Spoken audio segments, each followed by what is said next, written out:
everybody, welcome. Today we're doing a paint stream. We're going to be painting up some bolt action US Rangers. So yeah, bolt action. I got the cheapy starter set, Warlord Games field manual, wage World War II on your tabletop. Yeah, so we're going to be painting up US Rangers. We're going to try for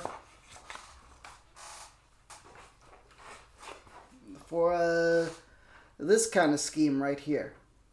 Yeah, we're going by the the beginner starter manual. Although I don't have these paints, I have Army Painter speed paints, so we're going for as close to this as possible. Alright. The green I have is darker than that green, but it'll have to do. So yeah. Oops. Okay. Oh no. Focus. It's hard to get everything in frame. I've got so many things in the way. I've got a light. I got a microphone. Hopefully the microphone is clear because it's kind of in the way. Let me move it closer. I just don't want it to, the cord to get over the light. Alright, let me check if the stream is running.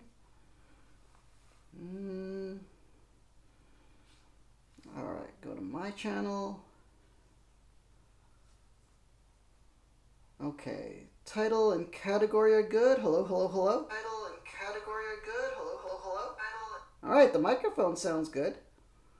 Alright. Okay, let's keep that running. Let me check it again. Yep. Is it working? Let me check it again. Yep. Is it working? It's working. Cool. Welcome, everyone.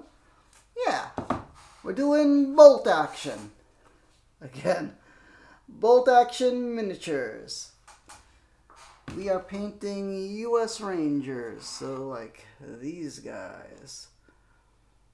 We've got the starter set. It's got 12 US Rangers on it. And we're going to speed paint it. So it's not going to be the best quality. Not the best quality of painting, but, we're trying to just get it done and then learn the game. Alright? So let's move that like this. We've got our paint water and a yogurt cup. Where's my... Here it is. We got our fidget popper for a speed paint palette. See, it goes like this. So when the paint dries, you just pop it up like that, and it pops right out. The dried paint. So let's get that there. We will be using the Army Painter Hobby Base Coating Brush. Yeah. And our main colors we'll probably be using are probably this Desolation Brown and Camo Cloak. And what is this one? This Palette Bone.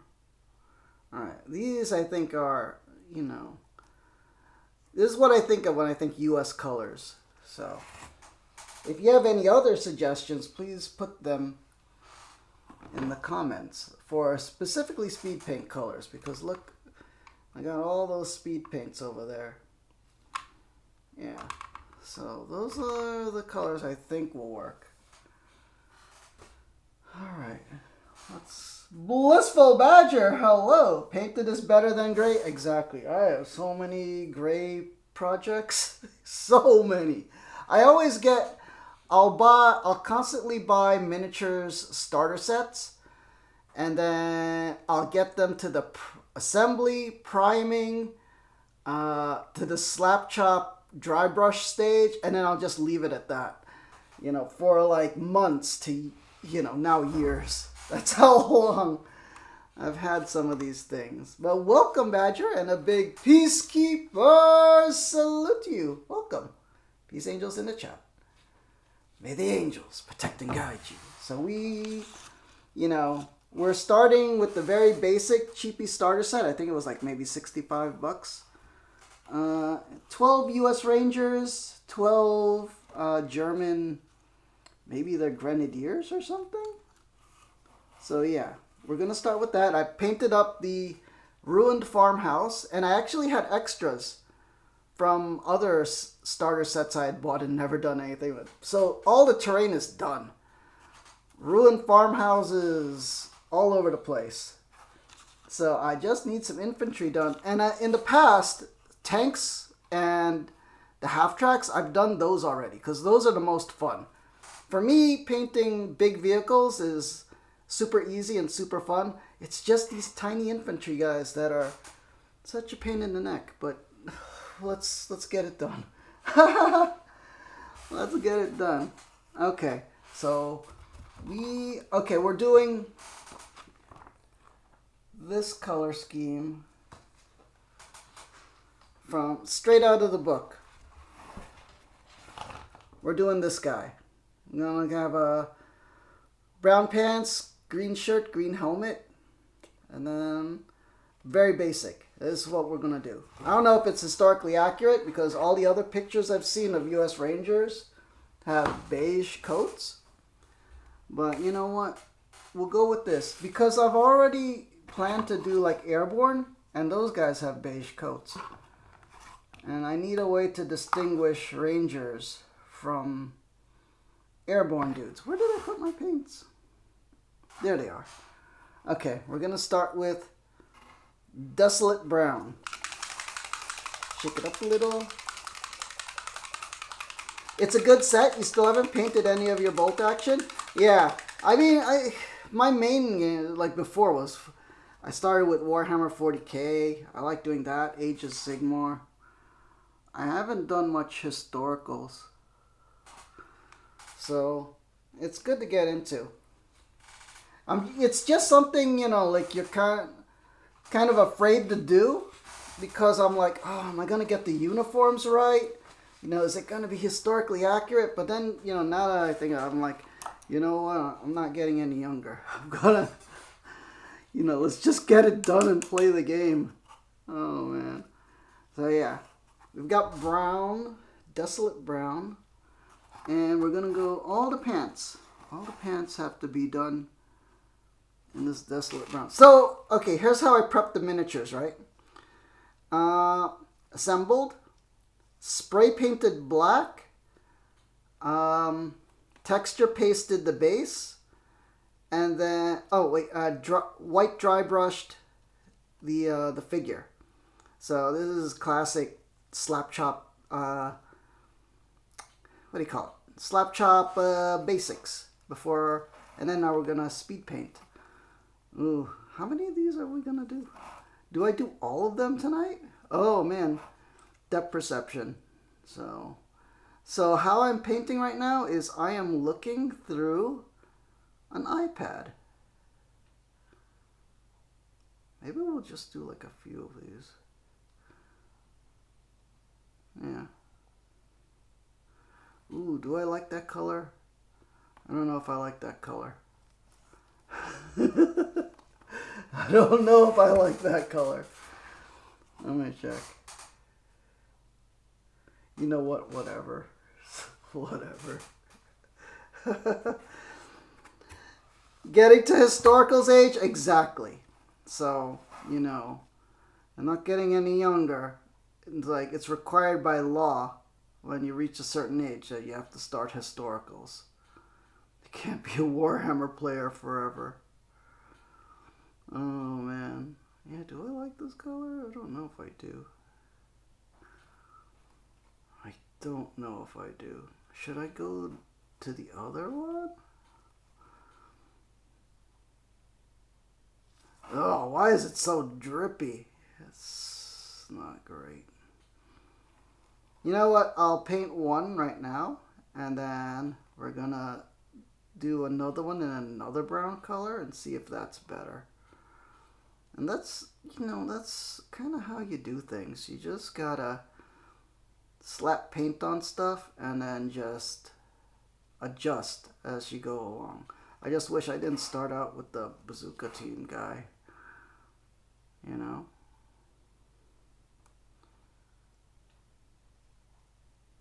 Yeah.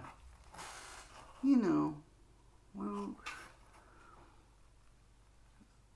we're just live streaming, so it's all experimentation. Oh, fudge, whatever. Just that stupid bazooka round is just in the way of painting. Yeah, I can't get that one spot over there. So how you doing, Badger? Oh man, what are you working on today? Oh, you know what I did? So I listened to another BattleTech novel audiobook. The Divided We Fall one. And I didn't think it was that good. So it was like a cheap 4.5 hour audiobook. And I had like these bonus dollars on Audible. So I just used it up on that book. And then, so whenever I finish an audiobook, I post the cover up on like Instagram and Twitter and stuff, and then just write a little blurb about it. And then the author of the novel clicked like on it, even though I gave it kind of like a, it's not that great kind of blurb. So I feel bad.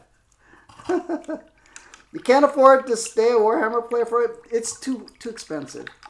I would love that Warhammer 40k 11th edition set. I heard it's $250. As soon as starter sets started to become over $150 to like now over $200, I'm like, there's no way I could stay in this. Historicals are just way cheaper, and then also skirmish games and like miniatures agnostic games are just so much cheaper to get into. You know what? Now that I look at it, the brown is not that bad. I think we're going to stick with this brown. Yeah, it's too expensive. Warhammer. I mean, it's like, we're talking like, I don't know, $5 for a basic guy. And then like, a regular guy, like just a Space Marine, is like around $10 now or something. And then like a hero's $40? It's insane. So, I don't know. It's too much for me. You cut back about 50% on your GW stuff. You've been buying several different games and said, I know. It's like BattleTech is so much cheaper. You don't need so much stuff. This bolt action, World War II stuff is way cheap. Especially starter sets. Flames of War and like that is like, their starter sets are like under $100 usually. And then it's like it'll give you like a whole year of projects. Everything's blurry. I wish the iPad camera would just not keep adjusting like that. Yeah. So, and you know what? I've got a giant 40k backlog anyway. I still have so many old Marines. I've got an entire an entire couple of companies worth of old Marines. Oh my god, Gundam kits are so much cheaper and I love them. Like, they look great without paint, but then if you wanted to even just add some details with a little bit of paint, they look great. If you want to add a wash to them, they look great. Gundam is just so much fun. I pre-ordered the miniatures game that comes out this winter. So, I'm hoping it's good. So, I have a feeling it's going to be good. Good enough. And you know what? I don't have like, there isn't really a local community to play miniatures games with anyway. So the hobby for me is mostly in the models. You still need to order those? Yeah. I pre-ordered off of Amazon when I saw Amazon had a pre-order. I don't know if they still have pre-orders up. Because I figure the card game sold out for so long, for several months, that there just might be a run on that game, and then it'll be hard to find right away. So I decided to pre-order. It looks fine. Okay. Just gonna do all the pants. I feel like it looked drippy before because I think the brush was too loaded with water. So let me squeeze out some of this water from the brush. Yeah. Let's see. You're into Battletech, Bolt Action, Infinity. Infinity... I want to like Infinity. I have like a bunch of Infinity. I have like a JSA army. The starter set. The one that... I forgot which one it was, but it had Pan Oceania and the red guys, what, Nomads or something? I forgot what they're called. So I have those. My problem is metal minis in that scale are really hard to assemble. At least the old ones. I heard they got better. They're hard to assemble. They're kind of hard to paint because they load them with detail at such a small scale. And then I just don't like the rule set. The rule set to me is too complicated. Yeah. The newer ones are better. Cool. I'd like to get it. And another thing is that it's very hard to get. I know the local stores don't carry Infinity. And Amazon doesn't really carry Infinity. So, at least not the latest stuff. Well, yeah. I don't know. How do you like the rule set? For me, it's overly complex. And I'm not like a good rules understanding guy. Yeah.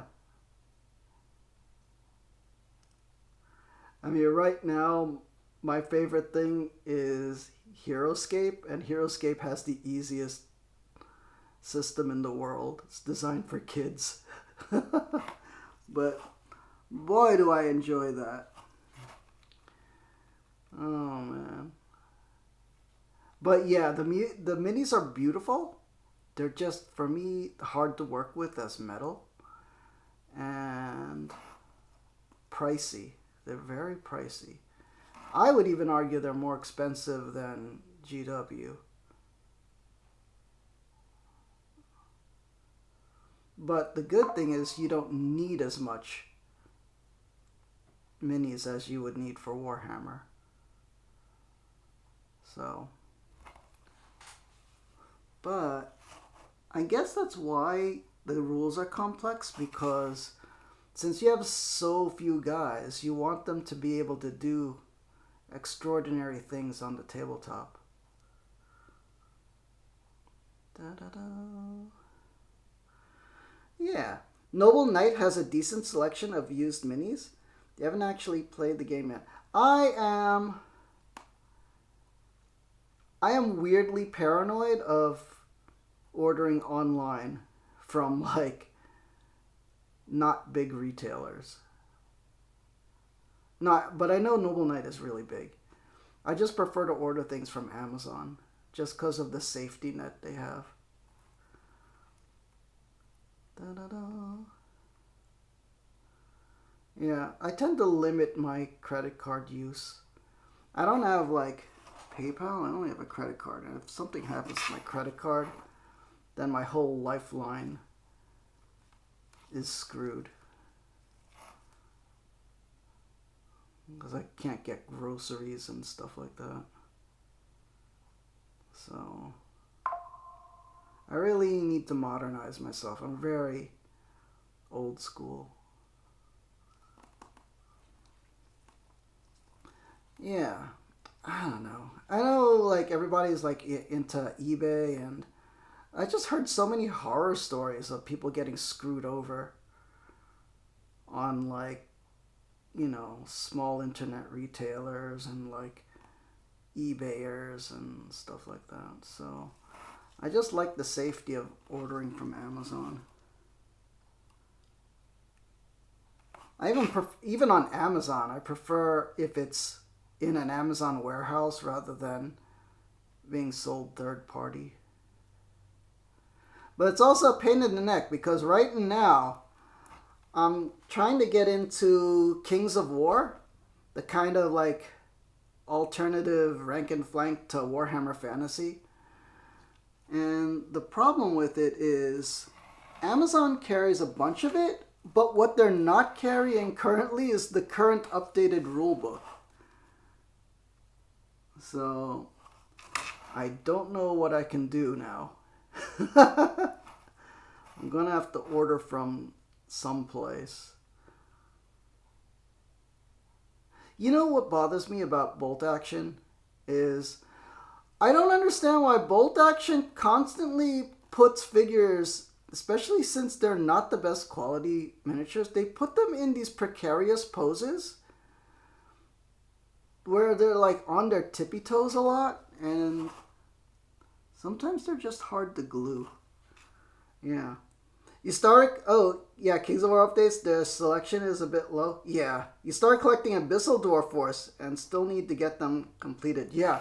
I bought the starter set, the new 4th edition starter set. What pisses me off about it is the previous starter sets would contain the complete rulebook, and the new one doesn't, because they moved to now a really big hardcover rulebook, which is beautiful and contains all the army lists and like full color photos and a really way better production. But now they're not included in the starter sets like the old ones used to. Yeah, so that's a pain in the neck. And apparently no one on... I have the Invasion book because I needed it for the Hobbit rules, the halflings. Because that's the army I'm doing. I'm doing halflings. But the full rulebook, they don't have it on Amazon. I don't know why. Because it's third-party sellers. And like for whatever reason, it's not very popular. You know what? I can't even see where the gators are on this. So I'm just going to cover the whole thing. Yeah, but Abyssal Dwarves are cool.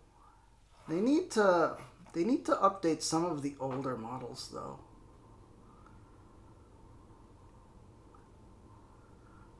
This is okay. I mean, you can't see under this guy anyway.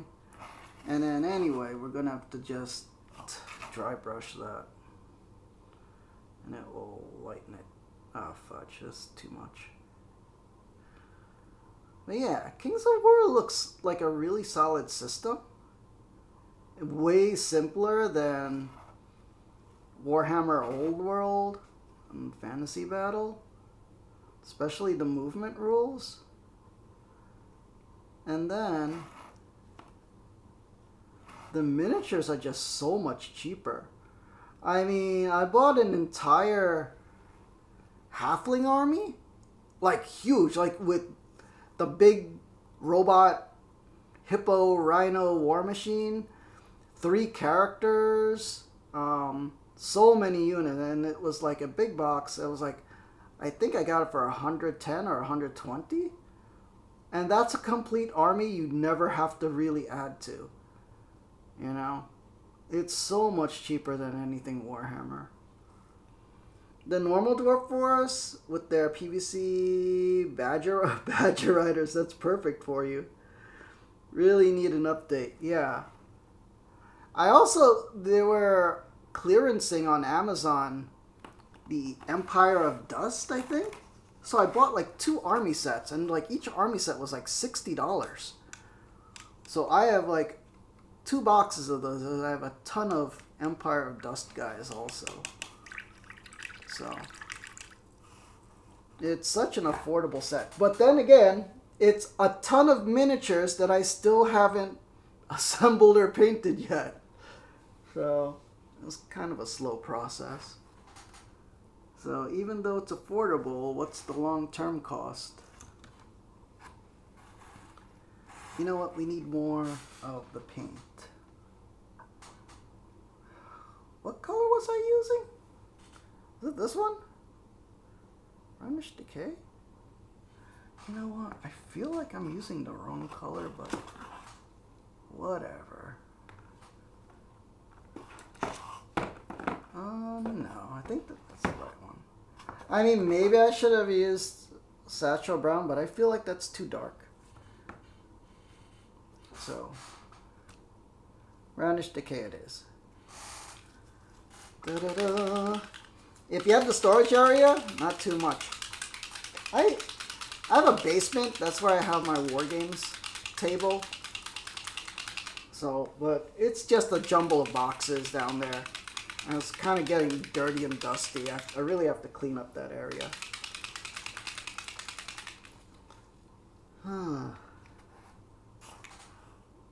Boop, boop, boop. Let's put 4 drops. All right.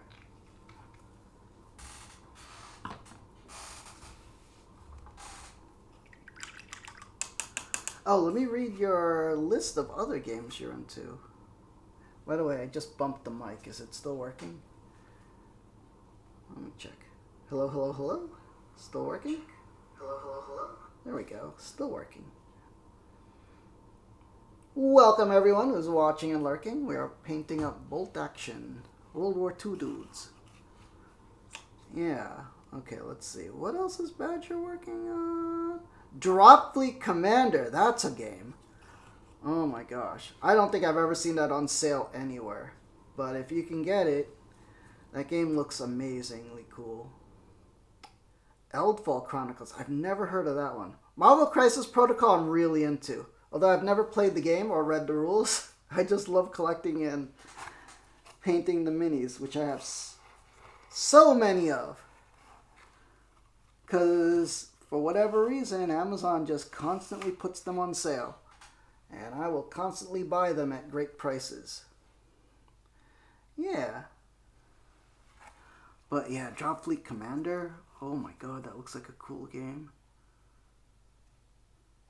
That's what I think, like, GW is really missing the boat on, you know, doing stuff with their epic scale.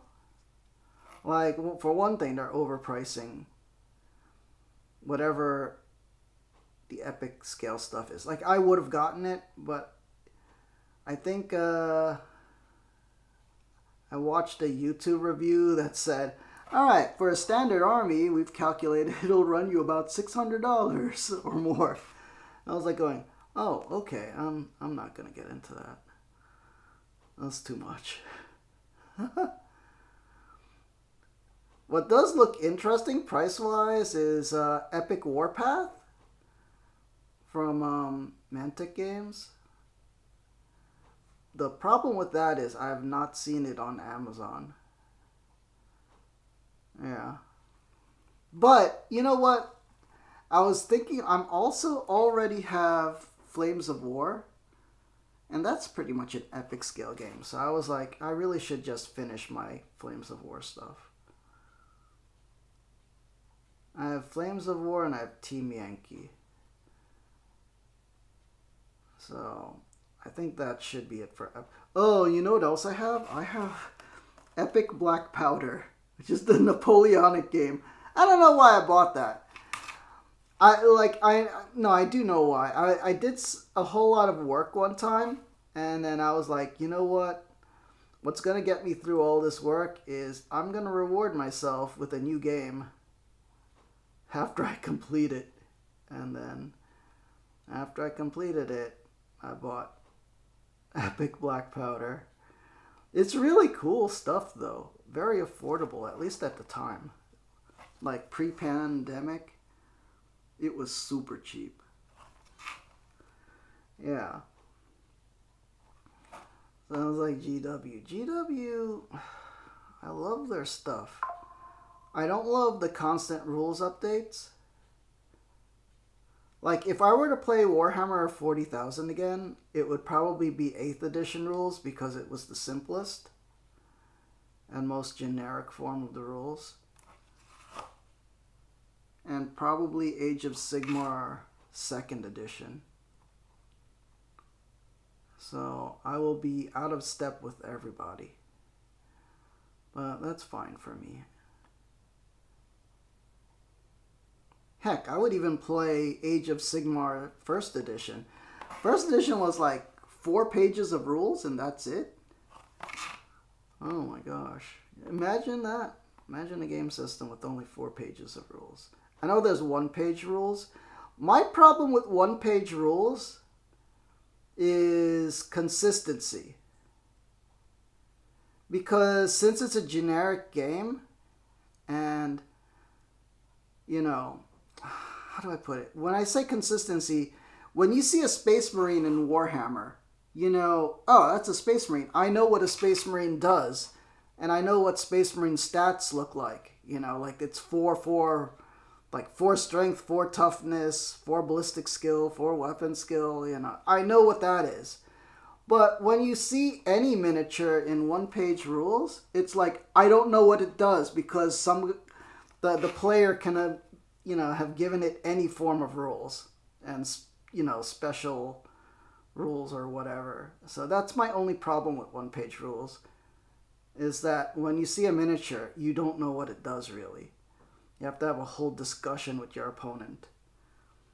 Yeah. 8th edition can also be indexed. Yeah, I bought every index book for 8th edition because I have so many old armies. Like, so many. I got a ton of metal minis.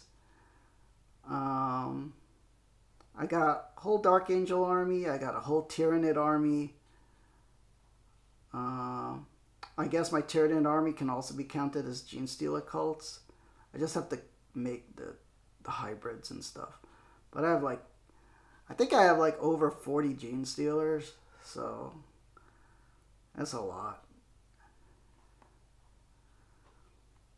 I have some smattering of Eldar, like old metal Eldar too. I have the old armor cast Eldar vehicles, like the Tempest and the old Falcon. So those are nice.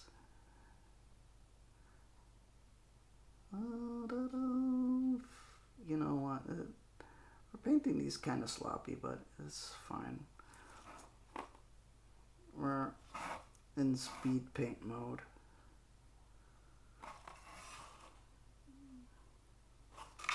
Painting and talking. Hobby and chatting.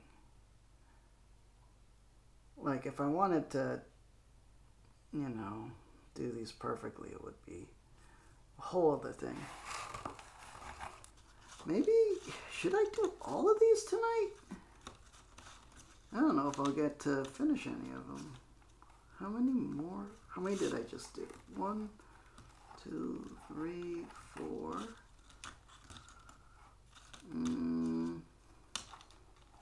Is that all I did? Yeah. You should share some pictures when you get the chance. You'd love to see some of those old ones. My, let me see. The Tyranids I still have to take pictures of. Or a video. On my YouTube channel, if you dig way down in the shorts is where I post all my miniature stuff, usually. Although I haven't done it in a while. But way, way, way back, I took pictures of my entire Dark Angels army. But they're so poorly painted because I painted those maybe freshman year college or like senior year high school. So those were a long time ago. Oh man. But I like them. you know, you gotta be proud of your first army. Alright, what did I paint up here? Alright. I've got the bazooka guy, the bazooka loader, rifleman. Let's get one more rifleman into the mix. And then we'll move from there. Cause what do you call it? The starting scenario in this book is like just 3 riflemen. And then I think the next one adds the bazooka team. So we'll go with that. Like, let me see. I should probably plug the YouTube channel. Well, yeah. Fudge, stupid YouTube shorts. Why does it autoplay? God damn. Oh man, sometimes people's YouTube shorts are so annoying. But yeah, they have all those meme things. Okay, how do I get to my channel? Here? I will have to plug the YouTube channel. Share. That's how we do it. Oh, no, that's not how we do it. Share. Copy link. Twitch. Go to live channel. That's me. And then paste. I have an Instagram too, but the Instagram is pretty recent, so it doesn't have my old stuff. So I do have to rectify that. Yeah. But yeah, I'm gonna have to dig out my old minis because they're all in. Remember those old GW cases? And I also have like old foam army transport cases. Yeah, that's where my Tyranid things are. So, cause man, Tyranid stuff was so hard to transport to games, especially in those dumb foam cases. They so spiky figures and they took up so much room. Yeah. All right, let's get this guy done. How long is the stream? 37 minutes. That's not bad for one color, but it looks like we can't do the all 12 guys tonight. 11 guys really, because I did do a test mini, which the test mini didn't come out great, but you know what? This is what we're going with.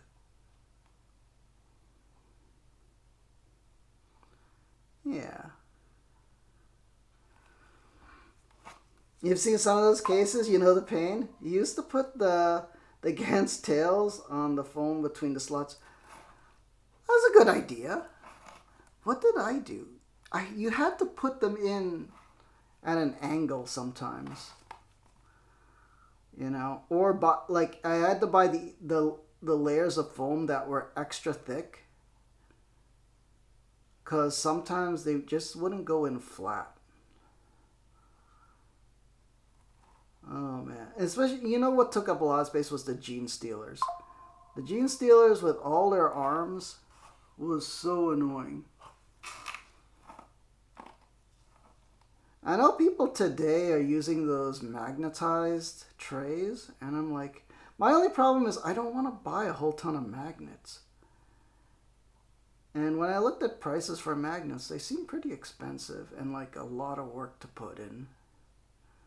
But I know people love to do that.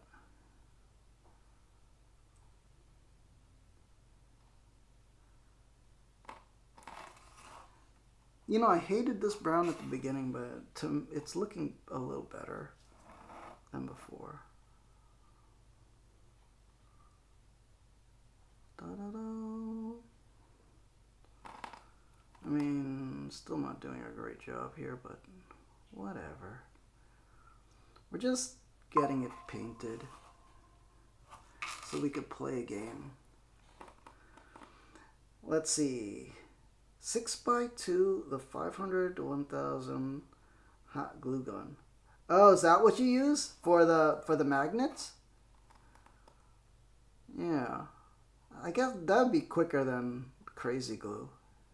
And I guess because of the mass of the hot glue, that would keep it in place probably a lot better. And like super secure. Oh man, one time I was doing hot glue for like terrain. I had so much hot glue stringiness everywhere. And I kept burning my fingers. Not burning them, but you know. You know when you get hot glue on your finger and it's just slightly painful? Like that. Okay, that's enough of that. Oh, then what am I going to do with all this other brown? I don't want to waste all those drops. Looks like we're going to have to do it. I tried this green. I didn't like this green on the top. Yeah, that didn't work out great. I'm hoping I don't have to re-dry brush this, but you know, we'll just paint over it, whatever. I think I gotta work faster. Metal sheet and parchment paper. Ah, that's how you get it not to stick to the surface? You have a magnet fall out every few months, but it still leaves a perfect size hole for the magnet to go back in. Yeah, I would imagine. At least, yeah, that'd be easier with hot glue. If it was crazy glue, it'd be a mess. I was working with crazy glue yesterday, trying to glue a precarious miniature that would not... you know, I'm really tired of miniatures companies like this that... Really, why does this miniature need to be standing on one foot, like tippy-toed? So I had a cyberpunk miniature, kind of like in this kind of pose. And because it's not plastic, it's resin, like I had to use crazy glue, and the crazy glue just would not stick. So I just had to put a giant glob of crazy glue and, what was it, that baking soda, I think it is, to make a big solid mass of glop that covered the foot so it would stay on the base. And it just wasn't good. I'm just gonna have to cover the entire foot in terrain putty and just say his foot is buried. Because yeah, that crazy glue blob of crazy glue and baking soda just looks terrible. But it was the only way to get the miniature to stay on the base, because even with the crazy glue, it kept falling right off. Yeah. When you get some time, shows your progress. I have been watching your YouTube channel. Not lately, but what was it before? Like all the Battletech stuff. I was watching that because I was getting into Battletech. And it was cool to see your side. I was amazed you did so many factions. Like for me, I'm only doing 2. Just a red and blue one. So, just Draconis Combine and Steiner. So, that's kind of like what I've been doing lately. Is just, let's make a red force and a blue force. So they're easy to pick out on the table. Yeah. AWOL, hello! And a big Peacekeepers salute to you. Welcome, we're finally doing a painting thing. Peace angels in the chat. May the angels protect and guide you. Let's see. Badger says you go overboard all the time at games. But I remember I was watching your haul videos. Like you have really good local, what is it, kind of like a flea market sales or trading days or something like that. I wish they had those here. Oh man. Every store here is unfriendly local game stores. Yeah, so, which is why I hardly ever go to the game stores before. Oh my gosh. Yeah. But yeah, welcome everyone. You travel nearly 90 minutes to go there. It's a good deal, though. You've been great at getting great deals. Like, I've even saw that you double up on, like, a lot of sets. Like the Battletech and, what was it? I think you got the Alpha Strike box? The solo play one? It was really cool watching the haul. I'm like, you know, I like haul videos. Like, I'm also a toy collector, so I love watching people do toy unboxings and just haul collection videos. So I am, you know, one of my faults is being a consumer. Oh man, I just buy more than I actually ever need. Yeah. Like, great, thank you. Well, okay. At this point, I will show the test mini I did, which didn't come out great, you know, but this is the test mini I did the other night. So, here he is. So we're just replicating this. It's just good enough for me to get on the table to play a game. Yeah. I don't know if it's the most historically accurate, because I didn't see any green jackets, but the thing is, the tutorial in the book has them with green jackets. So, while all the artwork I've seen and YouTube videos have them with beige jackets. But, you know, this is fine for me. And I need a way to distinguish the Rangers from, like, the regular infantry and airborne. So I figured this is a good visual way to go, oh, okay, the guys with the green jackets are Rangers. Makes sense, right? They're like park rangers. And, you know, the starter book has them that way. See, the Bolt Action starter book. See, green jackets for the Rangers. So this is what I'm going with. I figured I'm a total beginner for World War II minis gaming. So just follow exactly how the book says to build them. Follow how they say to paint them. So that's what I am doing. Oh man, how many more of these guys do I have to do? Yeah. Well, yeah. I'll have to check out let's see. Let's check what Badger posted up. Where is it now?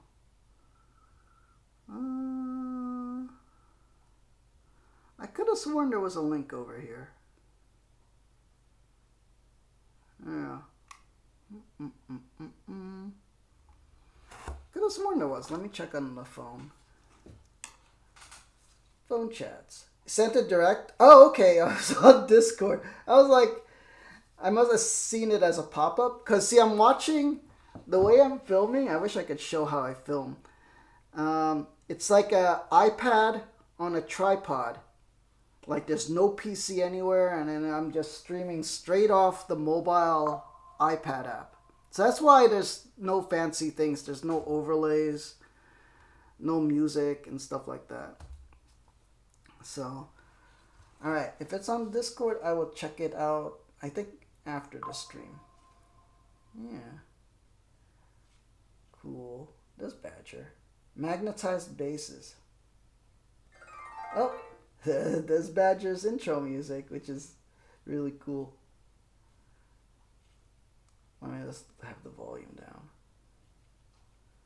Okay, let me save that. How do I save it? Save. Oh. Okay. Alright, I have it saved to watch later. Cool. Yeah, always great to get tips. That's why we do the things. What are we doing now? I think we're doing pants. I think that's enough of this. We'll switch colors now. We'll just quickly do the faces and the hands. We'll use Crusader skin.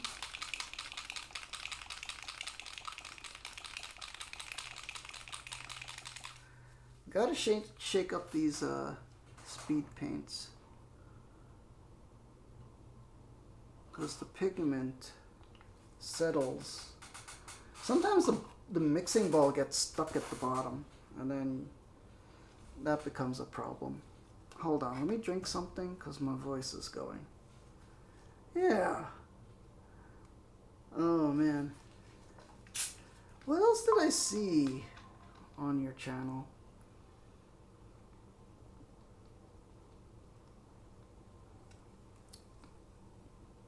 Yeah, it's mostly the haul videos, a lot of the Battletech. The Battletech is amazing.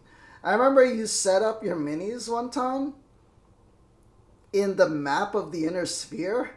That was a cool idea. By like faction. Yeah. Really cool. And then I remember, oh, what was it? Something happened where, I don't know, like something messed up your minis. I think it was like a bad sealer or something. And it got all gloopy or something. That happened to me. I had a, what was it? My minis got all sticky. Like with the sealer for some reason. So it took forever to fix it. The way I fixed it was, I think I had to re-dry brush it just to get a really like untacky surface and then reseal it with a different sealer. Yeah.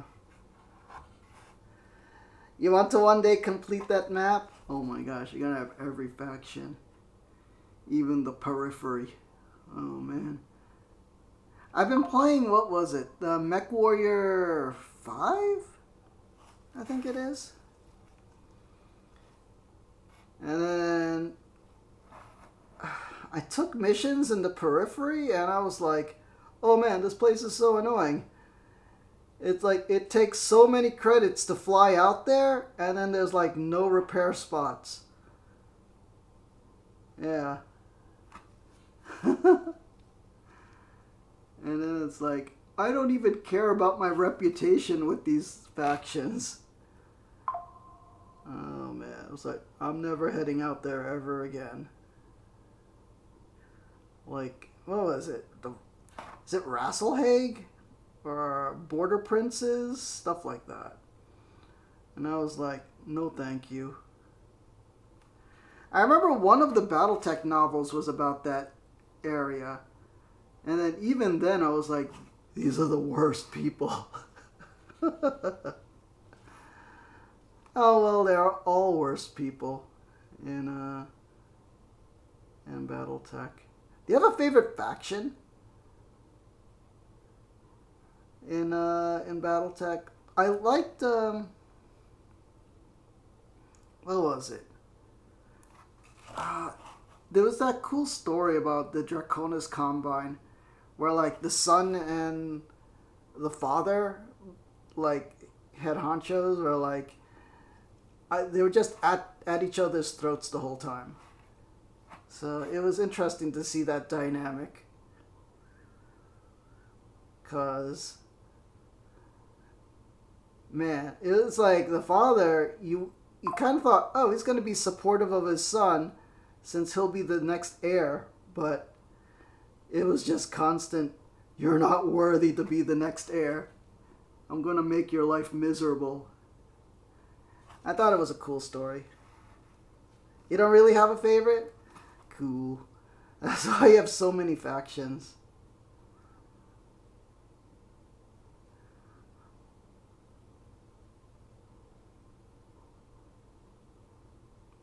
There we go. So for anybody that's new into painting, I do recommend speed paints. It's just, you know, I'm sure really good painters just hate the stuff, but you know what? It's good enough for me for like, you know, getting the base coat and the shading done at the same time.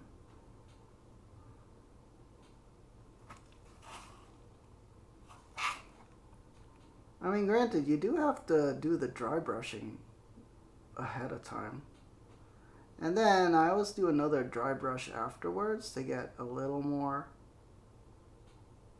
just a little more highlights, but it's good enough for me. Bump, bump, bump. If you want to get stuff done quickly. Oh man, how am I going to get that?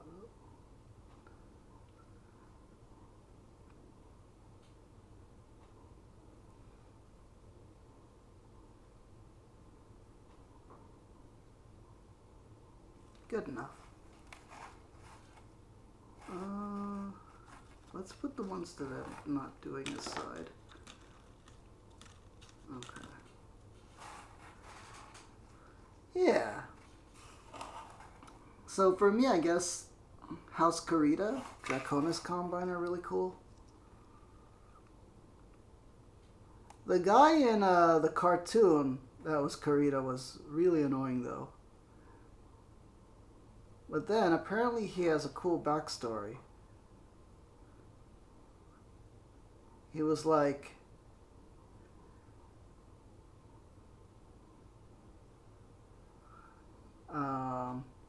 should have been heir to the Karitas, but I forgot the reason he wasn't. But then I heard there was a faction in the novels that backed him, so he has his own side story in the lore outside of the cartoons. Oh.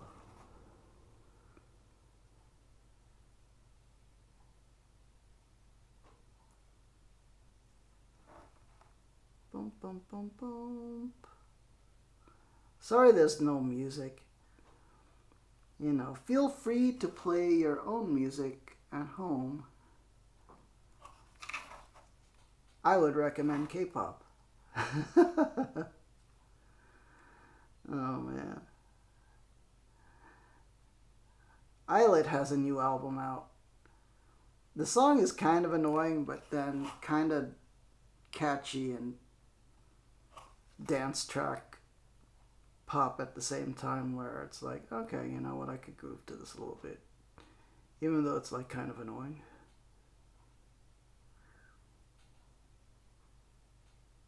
But yeah, feel free to play your favorite music if you're watching. Oh man. Bring your own tunes, exactly. Oh, cause of copyright. Oh, copyright. Is this guy smoking something? There's like something on his mouth. Unless that's just some kind of anomaly. Alright. Would be a cool detail though. Da da da. Hey, well, are you streaming tonight?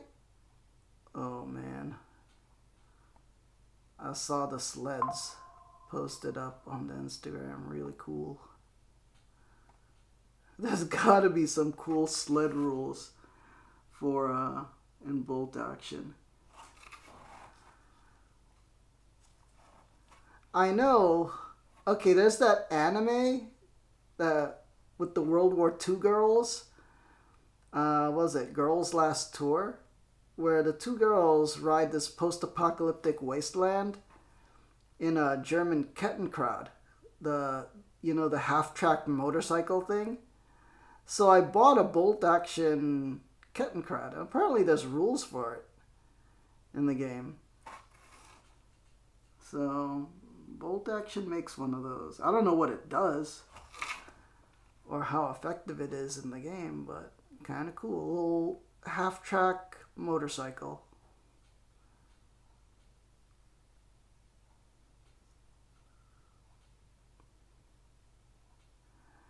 I bought it because I want to make the two anime girls on it. So I'm still trying to figure out how to do the heads. Because all I would have to do is do a head swap. But their heads are so generic. Like, I probably wouldn't have to do much.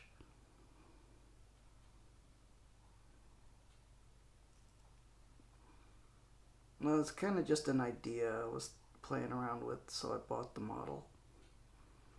You think in 3rd edition it's a command vehicle? You might be wrong. Ah. Yeah. So the sleds would be super cool to have in the game. I know there's so many odd things that they just have rules for. Like, they have like German command cars. I'm like, is that just to like wheel around your general? Like around the battlefield? Or is it like an objective marker? Kind of cool, they just have rules for everything. Did I do that guy? No. This guy.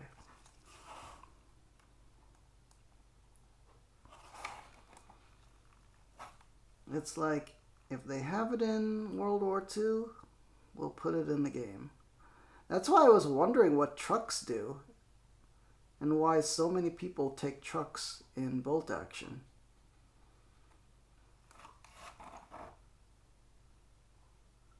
So I guess it just makes your troops move across the battlefield faster? But then, like any game that has transports, I'd be afraid the transport would get blown up, and then you lose all your guys, if that's possible in the game.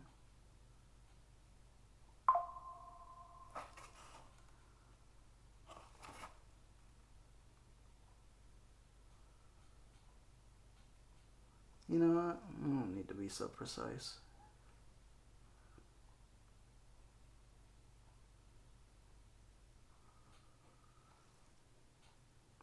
Alright. Is that all of them? I think so. What are we doing? Squad of 5? Okay. Although the bazooka dude is, that's their own kind of thing. Alright, what are we doing now?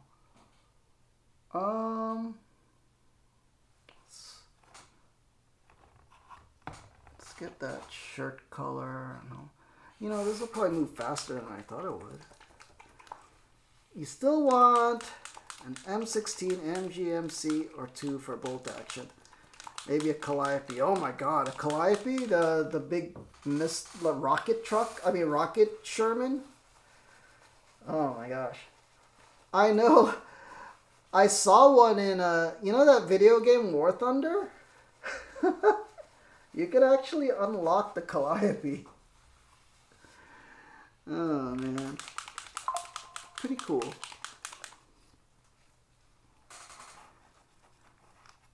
Yeah.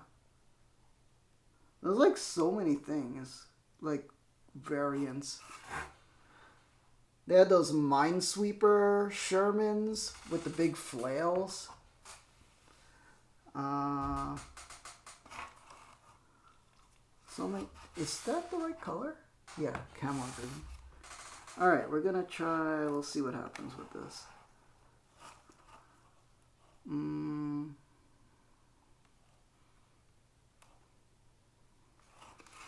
Yeah. Alright. So we're not going for detail, we're going for speed. So it's just all one freaking color.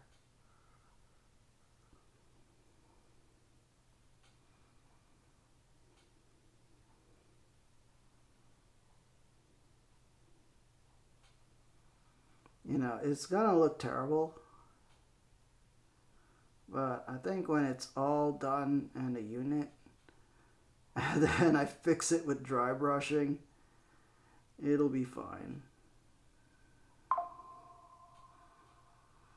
Everything gets fixed with dry brushing.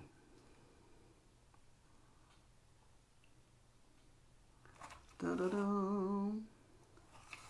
So we're going for speed and not accuracy.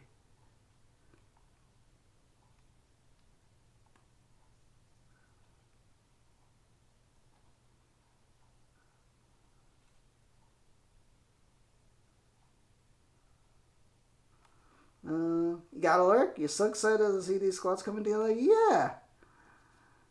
I don't know. Maybe I'll do like a starter set, like demo game or something, learning the rules stream. We'll see. We'll see what happens. In any case, pictures will be up on the Instagram. Probably a YouTube short. You know, we'll see. Unless it turns out absolutely terrible, but you know what? Even if it's absolutely terrible, I'll still be proud of it. Oh, man. Yeah, so thank you for coming by, AWOL. And a big Peacekeeper salute to you. Peace angels in the chat. May the angels protect and guide you. Yeah. Alright. Boom, boom, boom.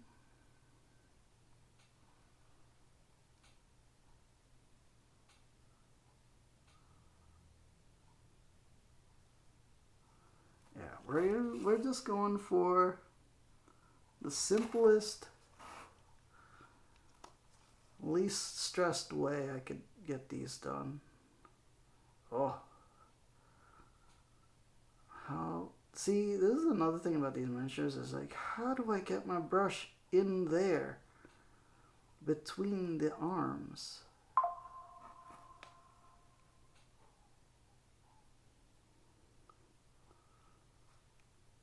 And I didn't get a dry brush in here, so the speed paint's not going to show up. You know what, that's fine. That's what we're going for. Boom, boom, boom, boom, boom, boom, boom. This.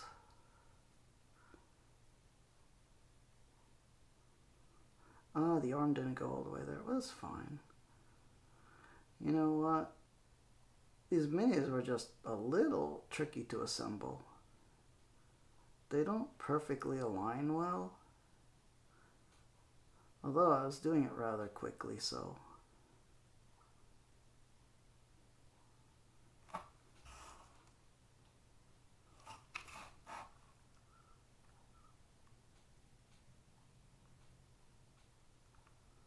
You know, just consider me a beginner at this. Some things I do okay at, like robots. But people miniatures, it's a whole other thing. I could do tanks. So my weak point is doing anything human. Oh man, especially like if it's historical and you gotta get it accurate a certain way. It's just difficult. Like fantasy monsters, I could do fantasy monsters all day.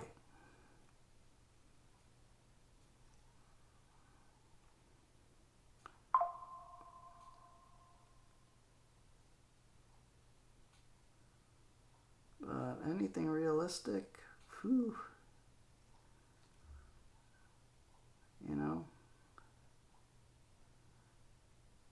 But hopefully you get better at it. Yeah. You need to go sleep, Badger? Okay. Rest well, dude. And a big Peacekeeper salute you, Badger. Oh man, it was fun chatting with you because I've seen a bunch of your YouTube. And it was cool to finally talk to you about it. Peace angels in the chat. May the angels protect and guide you. Alright. But yeah, I gotta get pictures up of my really old miniatures.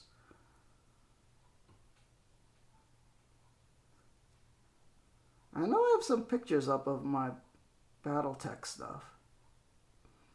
Some of them are old and some of them are recent though. Like I have old BattleTech medals, but you know, I just gave them. I don't detail paint them. I just paint them one color.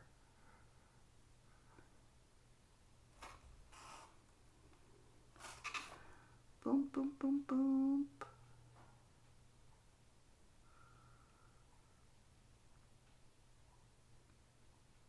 Well, it's cool to get into. Especially since BattleTech has been around forever. I don't know if it's been around maybe the 90s or 80s. But it has been around forever.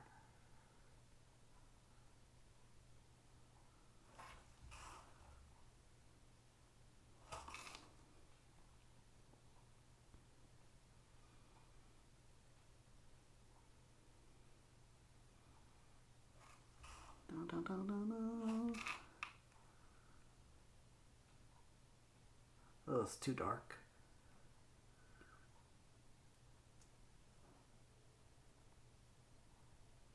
Sometimes there's so many ripples I can't see exactly where I've already painted. Because it's also kind of shiny.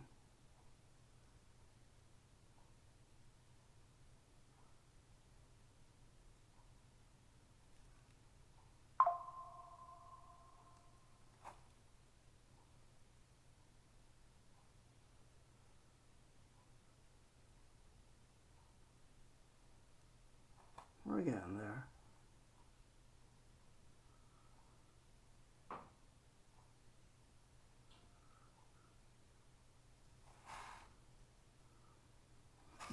It's hard to get into that little chest area. That's the thing about. But then again, you know, it's like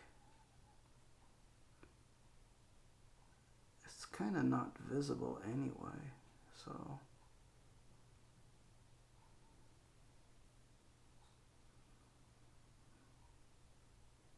you know, if you're watching this on YouTube,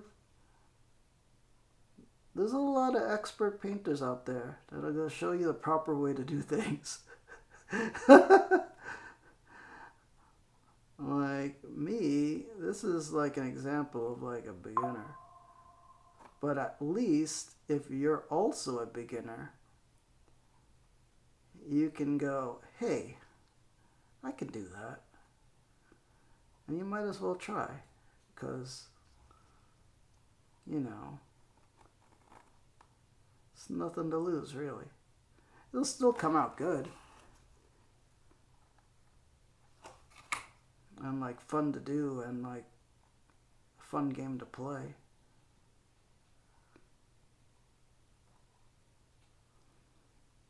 And this is also while doing this under the duress of live streaming. Yeah, I think that looks alright to me. Cool. Clean the brush off a little bit. Okay. You gotta get the water out of the brush. Otherwise it makes the speed paint kind of drippy and not tacky enough.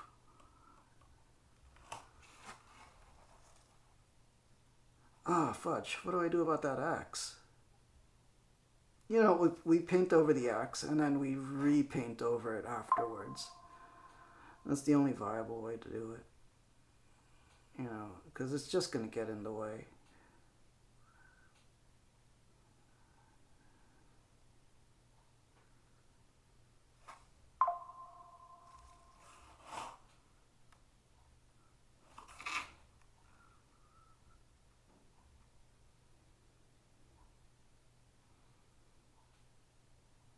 I wonder if I should have done the rifles first, but at least this way, if we mess up,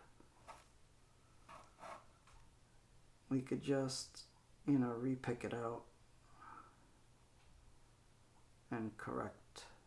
So miniatures painting, is basically correcting and correcting and correcting until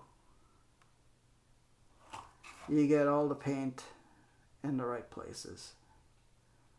So it looks bad until it looks good.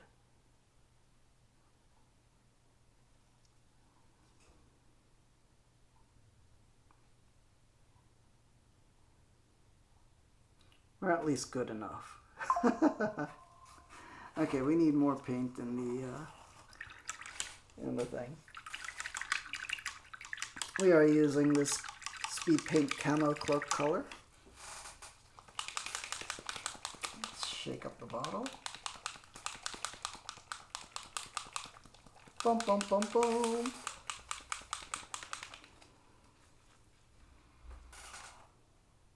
Put a few drops in.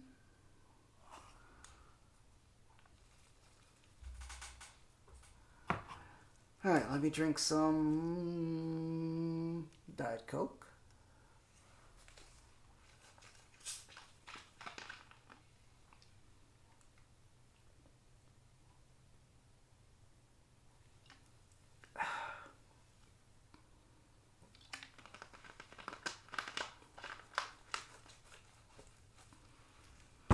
Da da da da.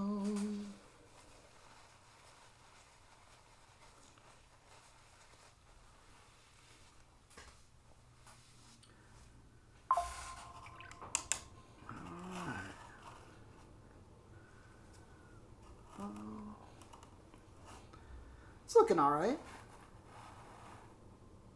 Cool.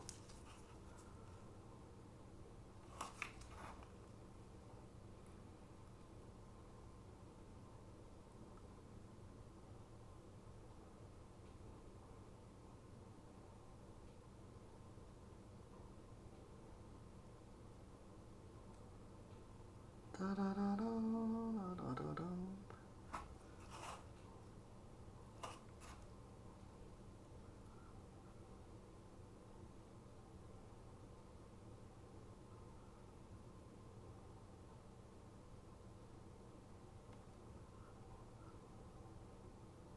Oh, that was the rifle. Let's get as much of that as we can.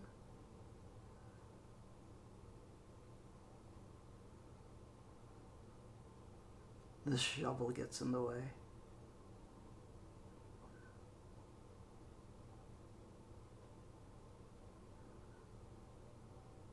And then, like I said, even with imperfections, it's like, what I've found is doing a dry brush afterwards just ties and fixes a lot of the problems. Ties everything together. Smooths out all the imperfections.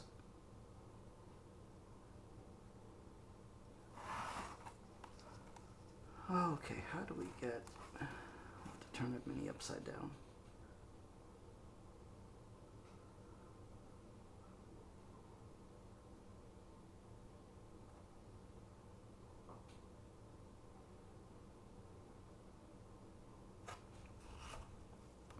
Even with like shaky hands, you know, it can be a challenge. So you just gotta be a little patient, but you also gotta not stress about, you know, making mistakes. You just fix it afterwards, or just hope the dry brush fixes it.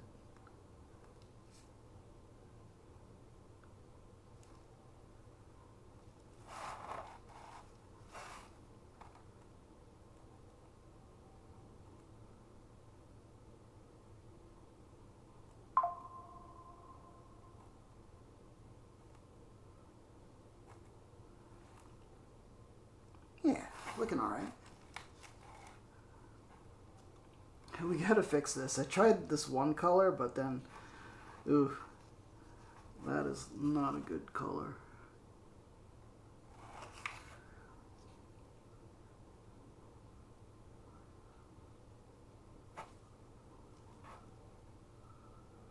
So let's hope this goes on and is not too noticeable. It's so blurry. Focus, please. Why? This is our jungle camo trooper in Europe. I was like, what the heck happened to your uniform? You're in the wrong theater, son.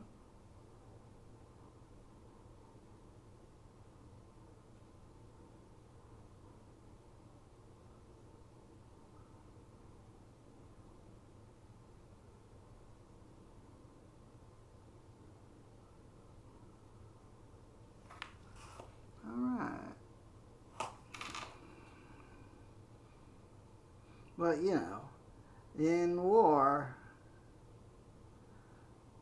uniforms weren't always uniform. There was variations. It was because of supply chain issues. And uniforms getting dirty and wearing out over time. And, yeah.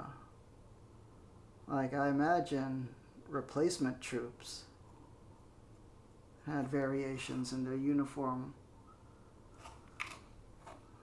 compared to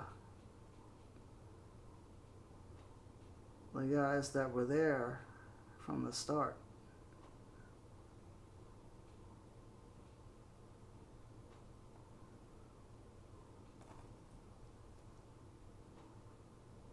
So slight variations are fine.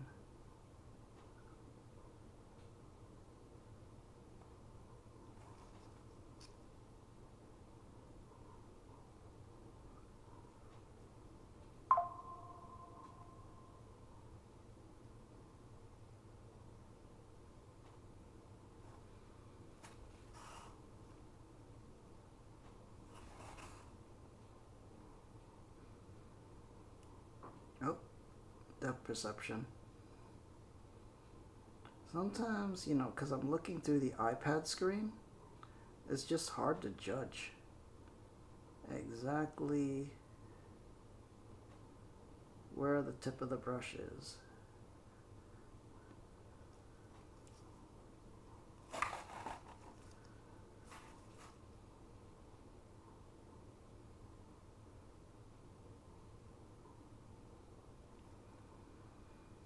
I think that's good enough. Boom, boom, boom.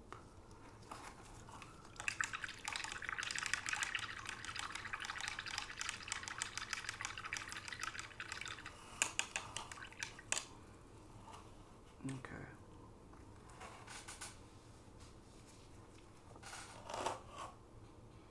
Oh wait, wasn't it supposed to use this brown on the rifle? I think that's what I did on my test model.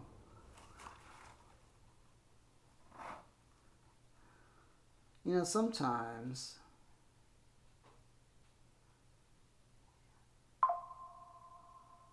like especially if you're a beginner, you want to simplify the amount of colors you're using. Like, the pro painters are going to use 50 different shades of gray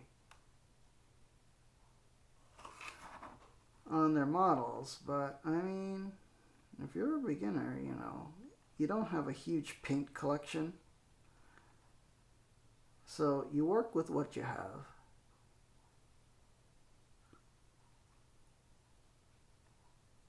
You might not have the exact color, but you could just get by with it and it'll still look good. And then, you know, as you get more experienced, you know, you use that experience on your later models when you do have a larger paint collection.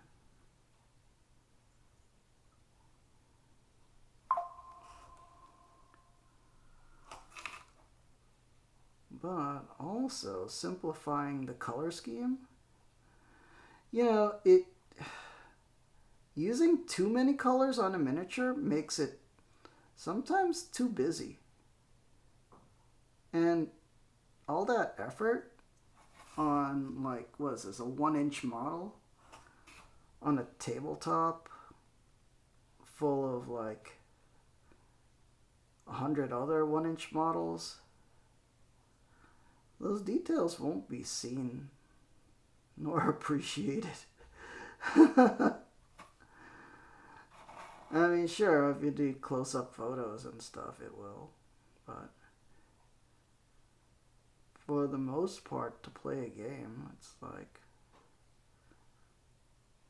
it's a lot of effort for minimal reward.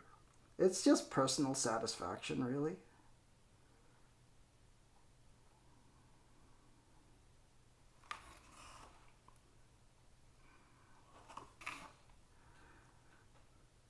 Like, for example, these are the regular troops. Maybe on, like, if I get like an officer model, like a general or something, I'll probably spend a lot more time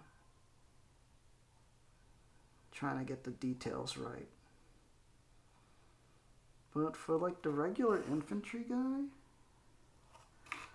I don't think it's necessary. Oh, that's a little too goopy.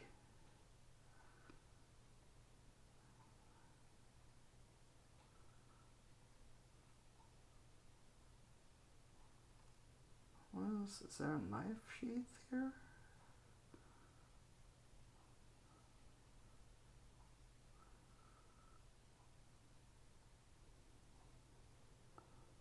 So, like, for example, if I really wanted to go all out, like this canteen, I might make it a different color.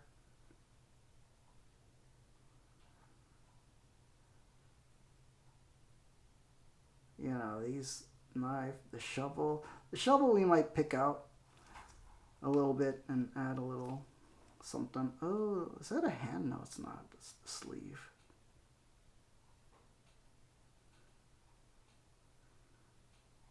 So our goal is just to get every bit of primer coated with some paint.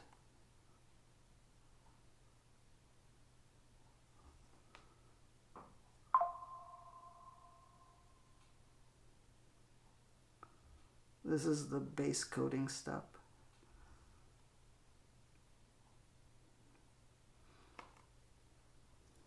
And as with speed paints base coat and shade at the same time. So with regular painting, you would probably put a wash shade coat afterwards. That's kind of not necessary with speed paints. I would still dry brush it to add highlights. Or you could just standard paint it with, you know, to put a highlight. 1, 2, 3, 4, 5. Am I missing a miniature? There's one. Okay. Well, we're just doing these guys for now. Okay, since we do have the brown still out, let's do the rifle.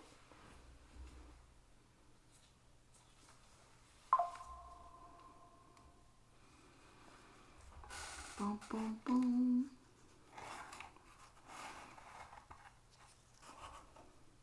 And yeah, we're just gonna use the same brown color on the rifle.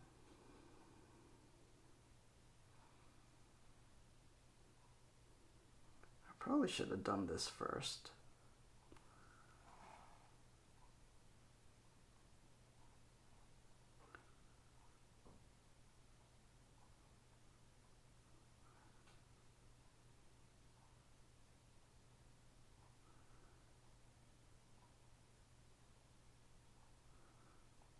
thumb isn't colored, but you know, we'll get to the quality control part afterwards.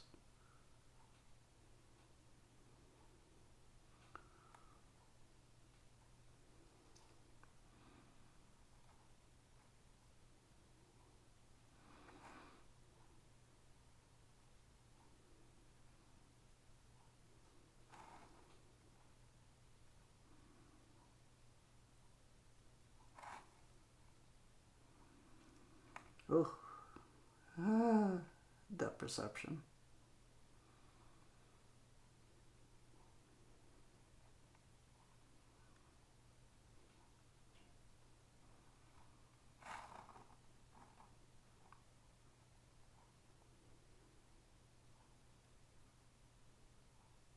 You know, just try with what you got. Even if we didn't, you know, fix that, the dry brushing will probably fix that. I know I over rely on dry brushing, but yeah, that's fine.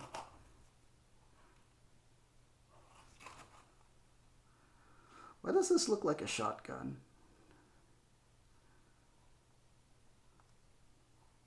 It does look like a shotgun, right?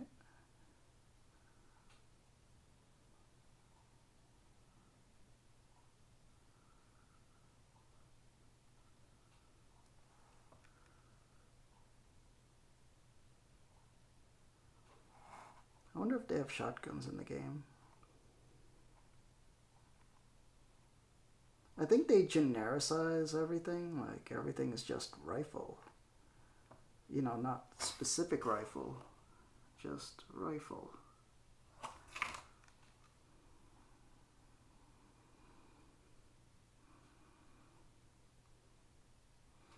But I don't know exactly, because I am brand new to bolt action. I have not read a single word of the rulebook.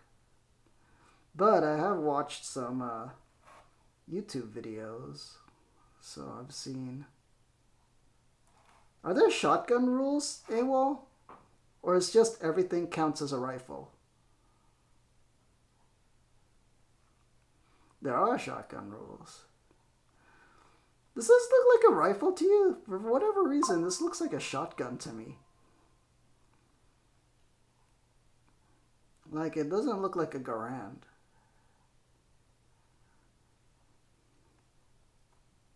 Yeah, I don't know. I'm not an expert. I'm not an expert in firearms. Oh, man. Yeah. That's a carbine? Oh. This like the shorter version of like a Garand. Da-da-da. See, this one looks like a full one, right?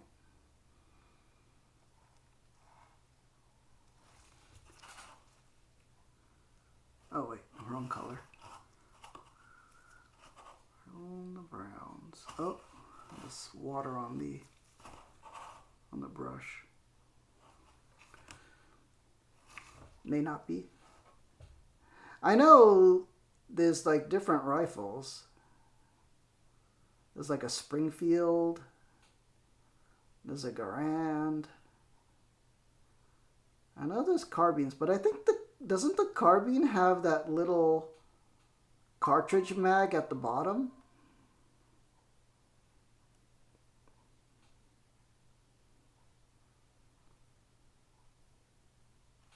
Yeah. It's cool to try to learn this stuff. Like, I'm very much a beginner. That's why video games are so helpful. And also miniatures games like this. Like, it's how I learned, like, World of Warships is how I learned my naval history. Like, just getting cool ships in there and then, like, going, oh, what does this ship do? And then, like, looking it up in, like, history books and, like, YouTube videos. Just cool. And then also learning all about tanks and stuff. It's fascinating. It's a fun entry point? Yeah. That's why I wish this kind of stuff was around when I was a kid. I mean, it was around, but it was like very, very hard to find. Like, I mean, Warhammer was around, but there was World War II stuff, but I think it was like, very indie rule sets, miniatures that you had to like, you know, send away for in the mail. Or it was like all micro armor or something like that.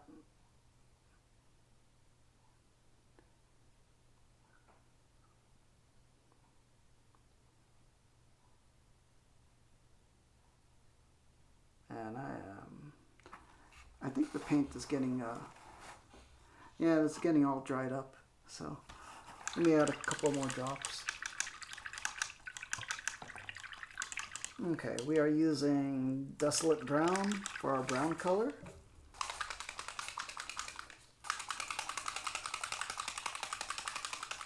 AWOL, what got you into bolt action?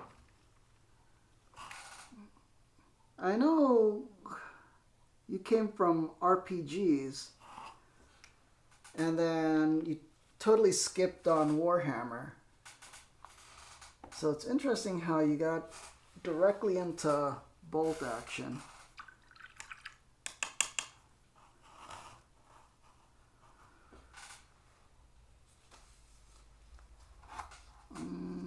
What was I painting? This guy. Right? Yeah, I didn't do the back of the rifle. But yeah, World War II. Even now, it's still a little hard to get into. Like, I think I know only of one store, like, miniature store that carries bolt action. And that's like deep in the city. That's a Complete Strategist.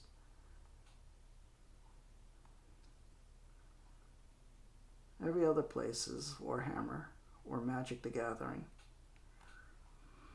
You're itching for a full army war game that wasn't Warhammer, so the choices were surprisingly slim. Exactly.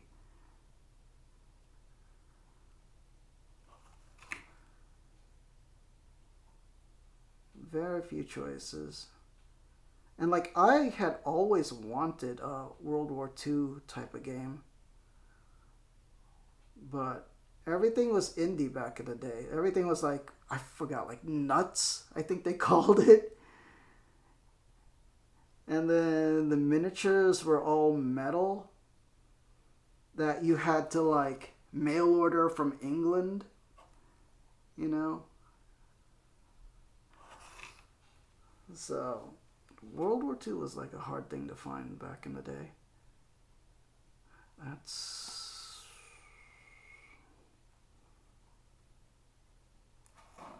I see... Is that a hand? I don't know, we're going to paint over it. Because that white spot is annoying me. We want to cover at least all the, you know, primer, undercoat. Okay, that's fine. Da-da-da.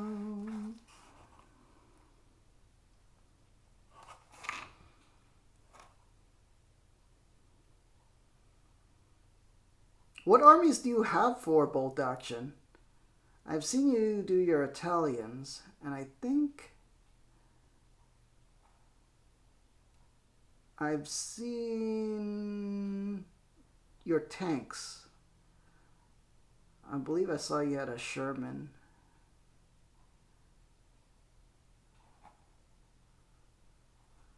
US, Soviet, Italian, Germans, and Brits ready to be your some. Oh man, that's a lot. It's pretty cool. So far I have American and Germans from like the Band of Brothers set and then the new starter cheapy starter. And then I have the Island Assault set. So I have US Marines and Japanese. And then I bought some British 8th Army, but not to use as Filipino Scouts, because their uniforms are similar. They have those old World War I helmets, those like Tommy helmets. So I want to do Filipino Scout Army also, to be used as when the Japanese first invaded the Philippines. So back in the day, during that time period, the Philippines was still United States protectorate. Like, it was kind of like a colony, but on its way to independence. But the Philippine Armed Forces, especially the Filipino Scouts, were technically U.S. Army units at the time. Yeah. And then the Filipino Scouts were the elite ones. And what's interesting is they were also a cavalry unit. So when the Japanese landed on the Philippines for the very first landing invasion, the Filipino Scouts were the very last use of American horse cavalry against an enemy.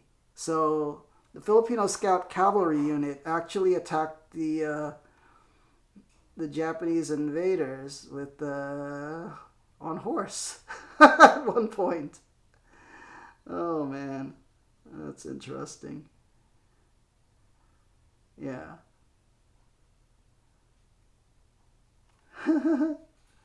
There were a ton of horses at the start of the army too. Yeah. And probably they figured out real quick it wasn't that. It actually was effective in that battle, if I recall. But then they stopped using them.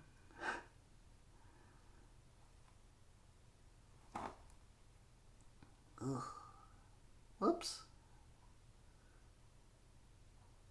You know what? Dry brushing will fix that. Dry brushing fixes everything. All right, so at this point,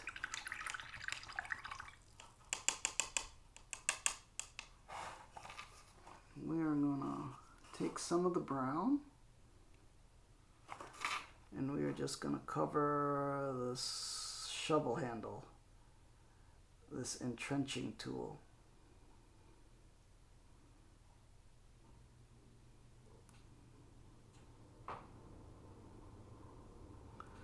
Well, it's not sticking, but it's fine.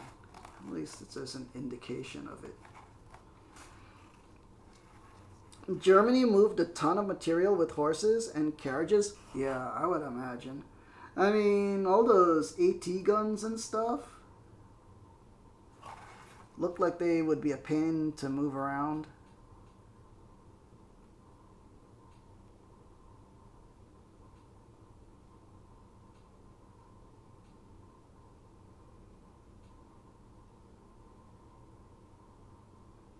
Which I think that they also use those Kettenkrad half-track bikes for those. Let's put an indication of a hole.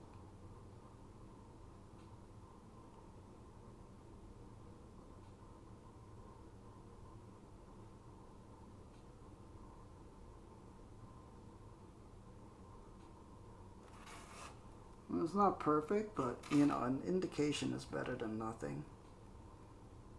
No, that's fine already there.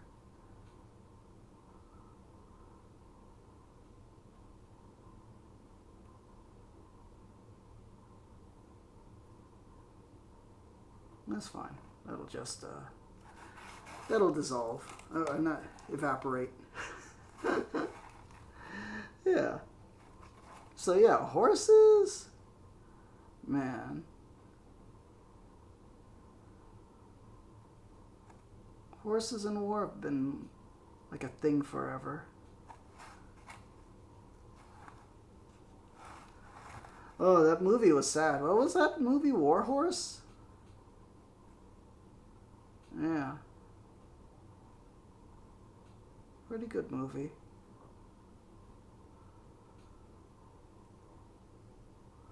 That's fine. So as you can see, it must be almost at 2 hours. 5 guys. Oh man, now I want hamburgers. I'm doing those 5 guys.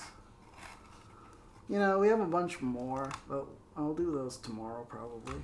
We're just doing this for stream.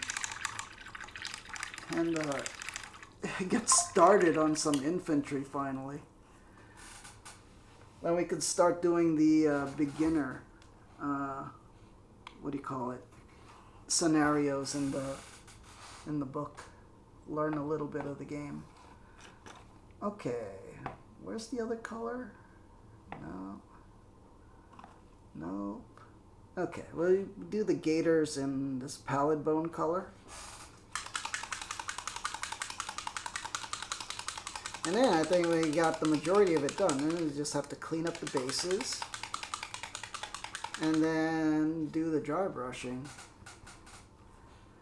You know. I think we only need 2 drops.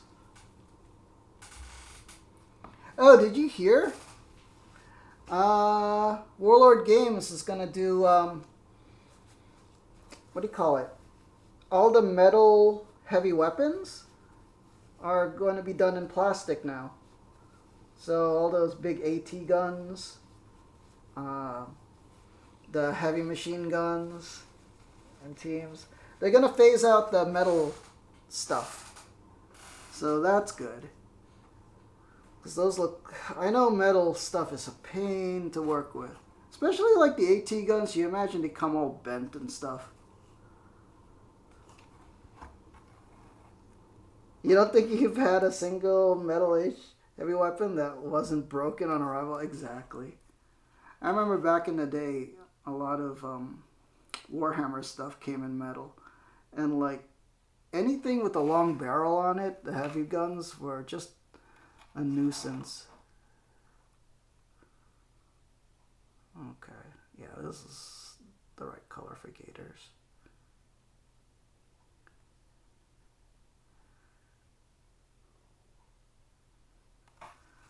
Boom, boom, boom. It's a little much, but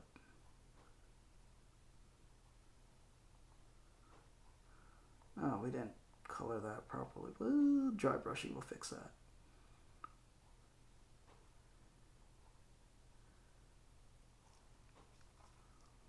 Da-da-da. We are speed painting. So if you see this on YouTube, this is intended for the beginner and the lazy miniature painter.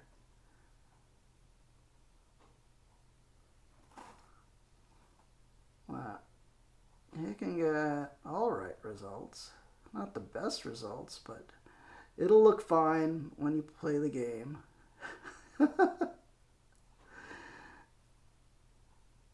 It'll look okay.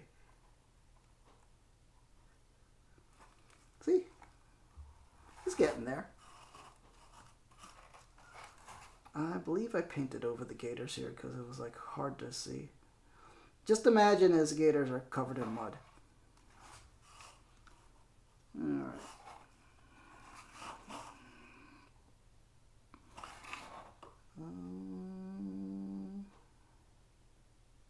Oh my gosh. I don't know why Warlord constantly poses miniatures on one leg and on their tippy toes. It's just really a pain in the neck.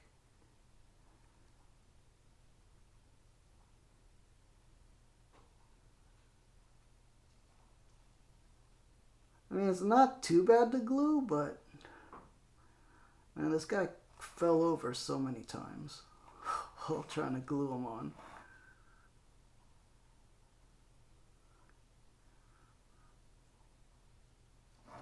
I mean, is that action pose really worth it?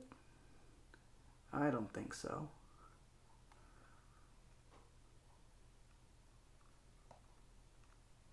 Yeah. It's kind of a pain.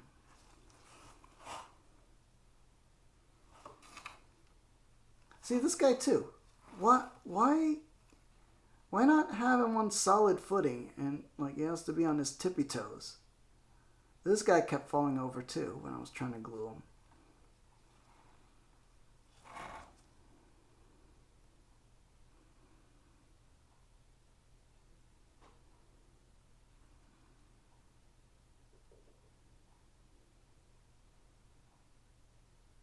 Yeah, I'll just hit that.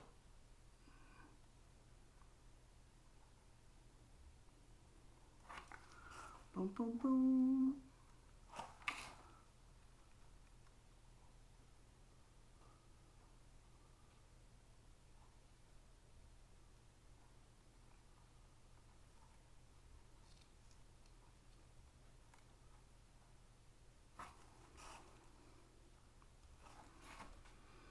Let's see. But you did really like it. Yeah, a lot of work. You don't think? Oh man, yeah.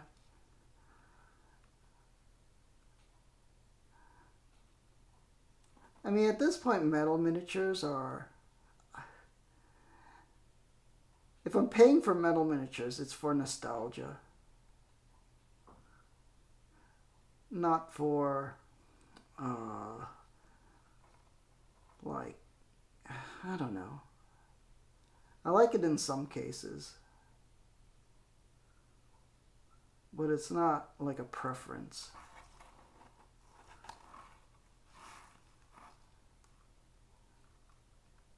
Like, building wise, I know it's going to be a challenge. Oh, fudge. Got it all over the glove.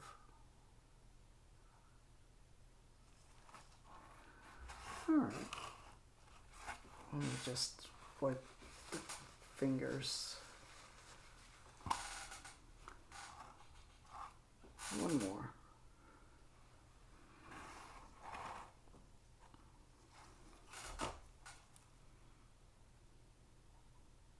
Do you have a preference of gluing metal miniatures together? Like, do you use like crazy glue or do you use the 2-part epoxy stuff, or what do you recommend? I know I've tried both, but I remember a 2-part epoxy not working very well for me. And then crazy glue, you had to use crazy glue gel, like just so it could fill in the gaps, but it wasn't ideal either.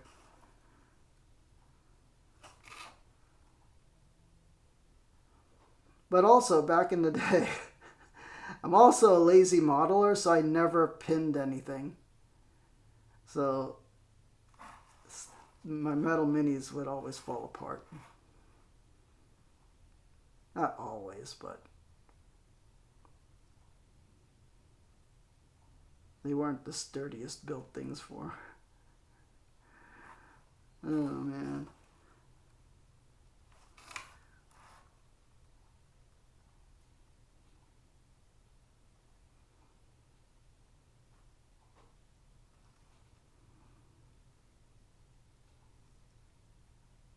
Alright, let's add a little more color here.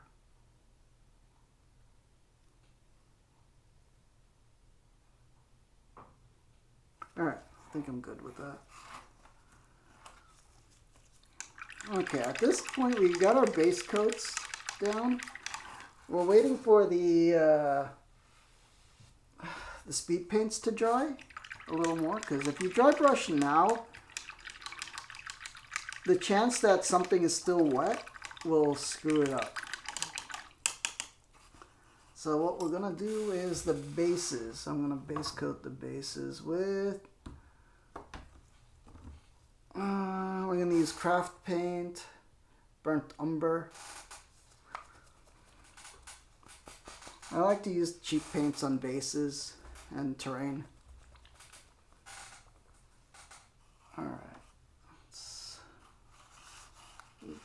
this over here.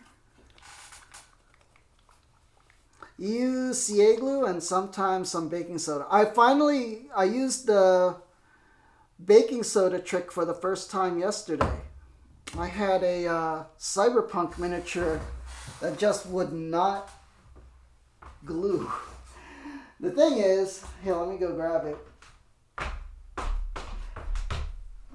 The thing is, you know, there was no way around it. Because the poses, these tippy toe poses are the worst. So,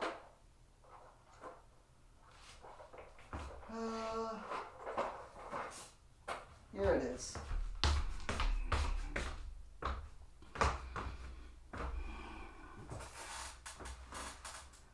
So like this cyberpunk guy, the way he was posed with like his back foot on the tippy toe and then the forward foot just with his heel in the ground, and he just wouldn't stay standing with crazy glue. So I just had to put a glob of baking soda. It didn't come out great. I'm gonna have to try to trim down some of this. So it did make a giant rock. But who knows? Maybe I could just make it as part of the terrain. Or just cover it in static grass. And then same thing with this one. This one was a pain in the neck too. Because she's standing on one rollerblade foot. I mean, here's the mistake I made. There was actually a peg on that foot. And then I thought, you know what? I don't want to drill into the base. And then so I just cut off the peg. Then tried to glue her on this way and it didn't work. So I used the baking soda trick, and it kind of worked, but it's all kind of clumpy. So, but at least she's on there pretty good now. But yeah, I like these cyberpunk minis. They're pretty good. Look at this cat girl, like rollerblading around. Yeah. Oh man, but this Corpo guy. This guy was the worst. And now his foot is permanently embedded in concrete. This Arasaka guy. Oh, jeez. Yeah. So I did use the baking soda thing for the first time. Never used it before. Alright, let's get these bases done. Okay, so Burnt Umber, Deco Art Americana. I used to be able to buy this at Hobby Lobby. Sometimes you could get it at Walmart. But you know what? Hobby Lobby in the last month has phased this brand of paint out of their stores. So, and these things were like good. I mean, it's not great. They're not richly pigmented, so they're kind of thin, but they were like $1, and they were great for terrain and stuff and bases. Where's my brush? Yeah. All right, so did I not paint this guy's hands? Oh, I guess I didn't. Oh well. Let's fix that.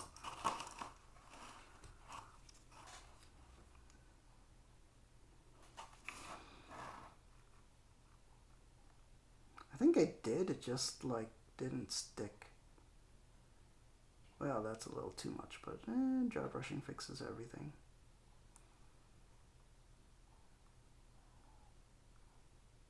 Also, because that flesh color was sitting in that thing for so long, it's probably dehydrated and like concentrated.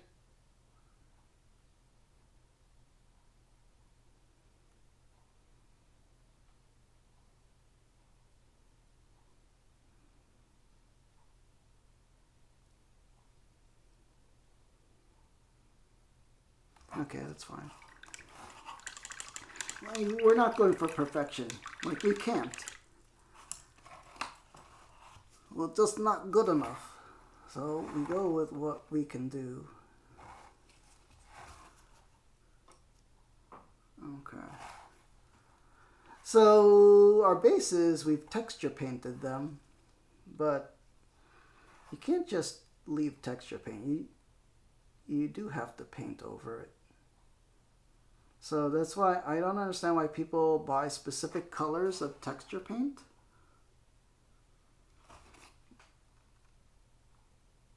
I mean, it's good for a starting point, but I still believe you have to paint over it. And dry brush it.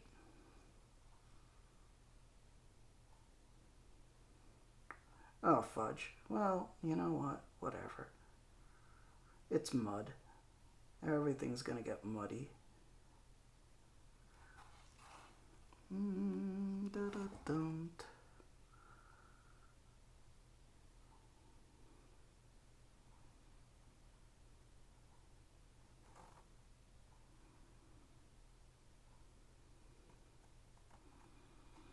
We're gonna get so much paint on our fingers because these bases are so thin. They don't... I prefer like the Games Workshop style bases where they're raised at least a little bit.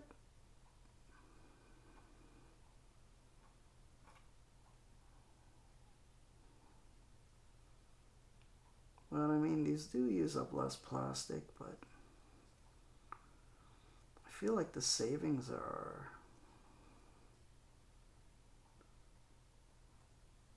the compromise of that. There's too many negatives aesthetic-wise for me. Ugh. Okay.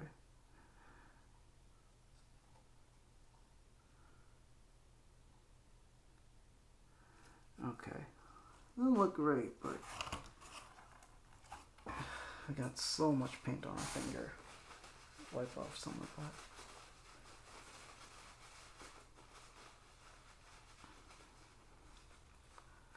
Da-da-da. I gotta learn how to pin. I recently bought some like pin vise drills. I had a pin vise and I had drills, but I bought them maybe 20 years ago, and then over time the drill bits wore out. So I stopped using them, but I finally bought a new set of drill bits. And they're so much nicer. Not nicer, but what I mean is it finally works at least. Because drilling with a dull drill bit takes forever.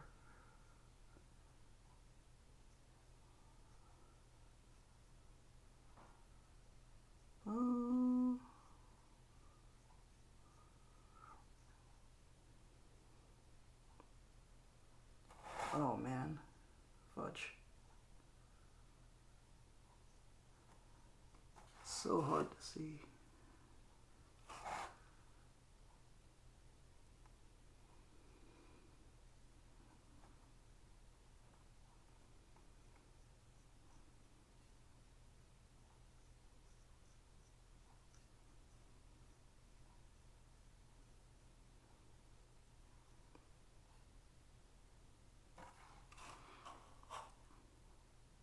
Also with these bases, I prefer the bases to be flat. With the indentation, it was hard to see like that. It was hard to fill with the texture paste to the edge. So if you're making miniatures games, I would prefer you don't make bases like that anymore.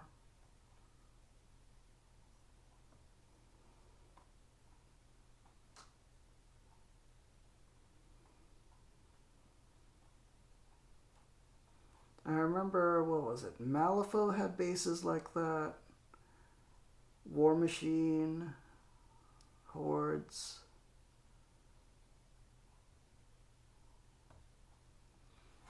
And they were just always really hard to fill with the texture paste. Or like the glue and sand method.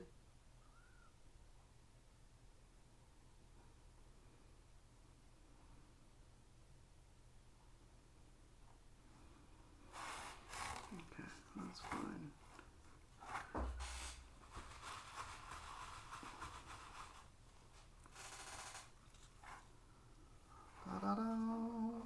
This guy with the 1 foot.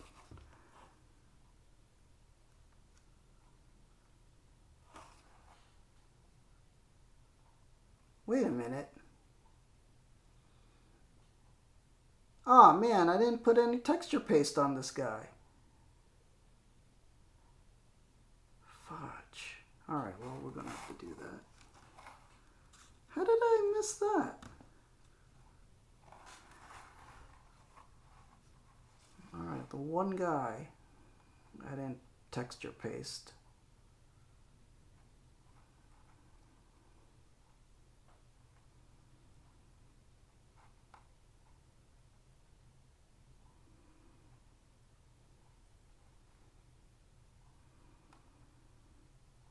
I'm using an old brush, the busted up bristles.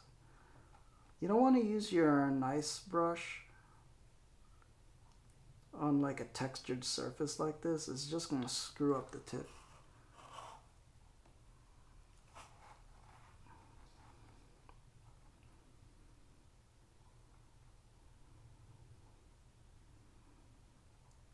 Oh, is that his boot?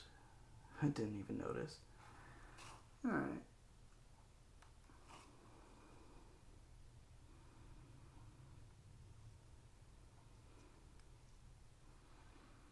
Hello, Raven. Good morning to you.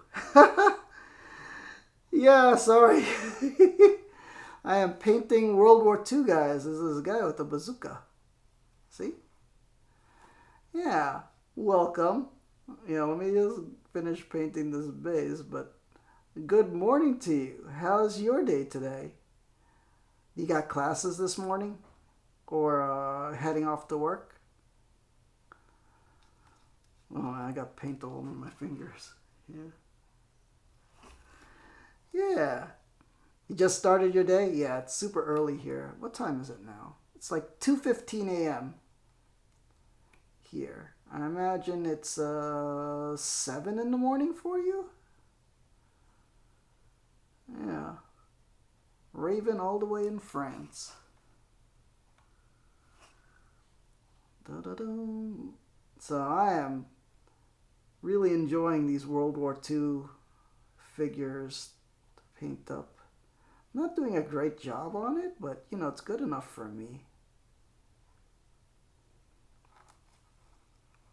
Yeah.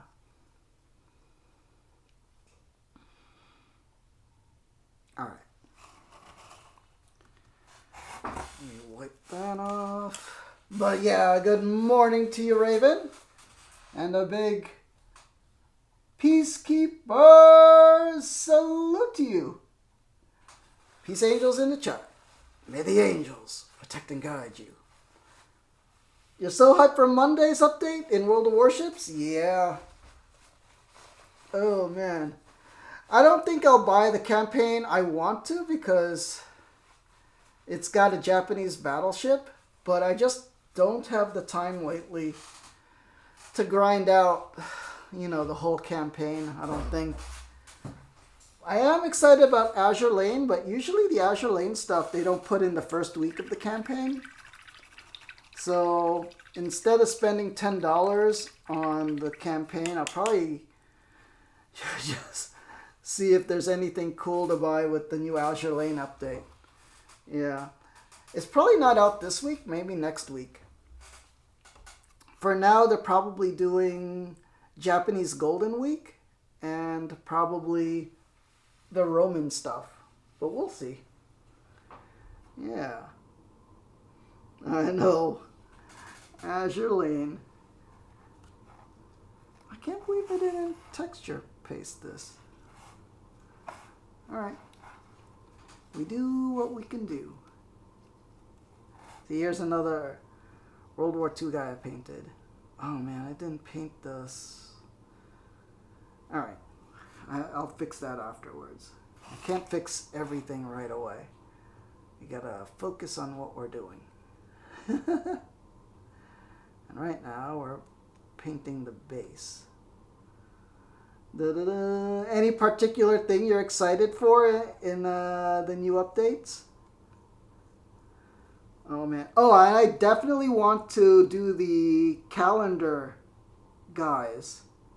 That Japanese lady for the new commander guys. It has a voice pack too. So it's gonna sound like an Azure Lane character, but it's not. But you know, for free, yeah, I could log in every day for 3 weeks. Sure. You need a camo for your Cristoforo? Oh, Italian stuff, yeah. Oh my gosh, that Roman camos look really cool. Especially the ones that look like a centurion.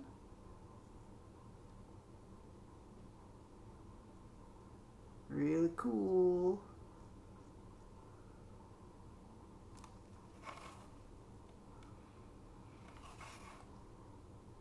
Oh man, I'm just gooping on the paint. But it's kind of hard to do on stream.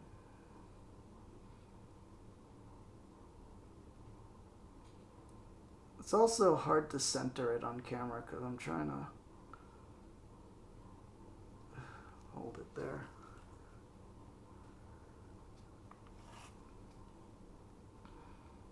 Alright. Are you up for playing World of Warships today? What time do you think would be good for you? Bum, bum, bum, bum, bum. You'll see tonight, because you have, you have a rough day today? Okay. Important stuff first. Yeah, we don't have to play today. Tomorrow would be good too.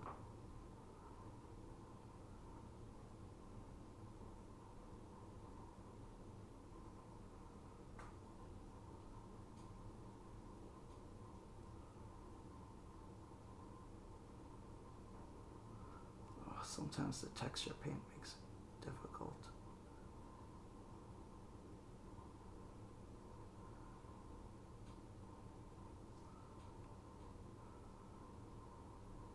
You know what? It's just mud. Just pretend it's mud on the boots. Alright. Now I have to get texture paint on that one guy. Maybe 10 p.m., but not before. What would 10 p.m. be for me? I think we have a 5-hour difference, so that would be 5 p.m. for me, probably. Here's like a finished one I did. So I'm trying to get it like this. So it's not the best work, but you know, it's good enough for me. They get this World War II game going. Alright, I need the texture. Whoops. I'm gonna put texture paste. 6-hour difference? Oh, okay. So 6 hours. Maybe 4 p.m. for me would be 10. So here's the earth texture. Yeah. I'm going to use some of this. There's a goopy stuff, so it's like this. It's basically sand and paint.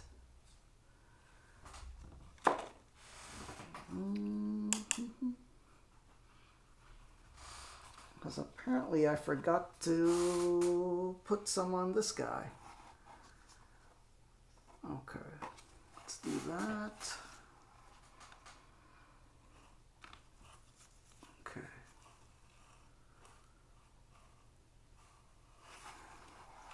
Oh man, like fudge me.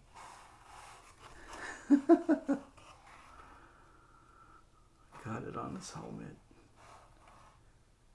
Alright, and the best way to apply this is just to tap it around. This is going to take forever. Oh, I forgot I watered it down. Oh, that's not good. It'll take forever to dry.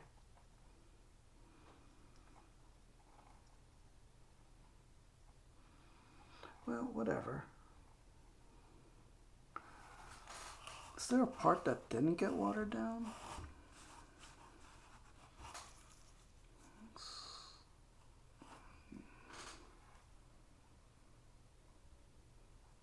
Oh. Yeah. You have to deal with your exams? Oh, man. All right. I hope you do well. I hope you studied your best. All right. Thank you, Raven, for stopping by. Have a good day today. And a big Peacekeeper salute to you.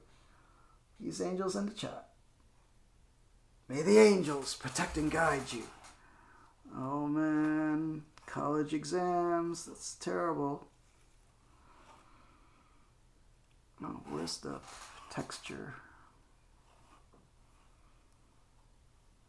Okay, let's... Oh, that's too much. Okay. Too much. Too much texture paint. I probably should not have watered it down. But it wasn't spreading very well before. See you this evening. Sleep well. Yep. Thank you, Raven. Thank you so much. So excited about painting these things.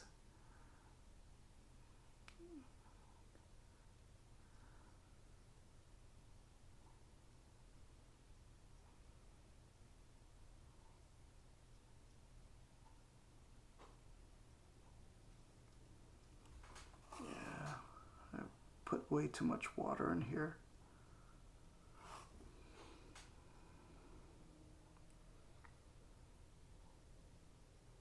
But I was afraid it would dry up solid, because the last time I used it, which was yesterday,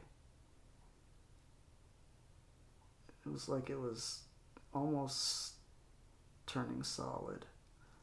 So I added some water. Oh, fudge. Oh, I'm going to get texture paint on the iPad.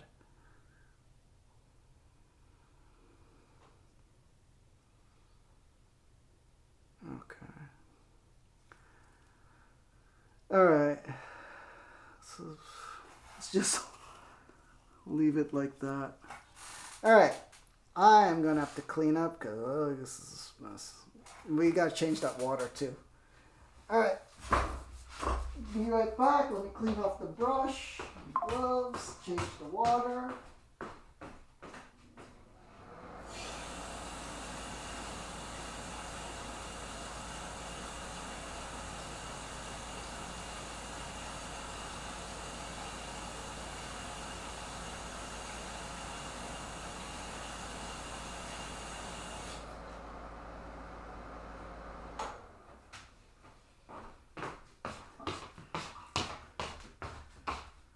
Okay, let me change the water.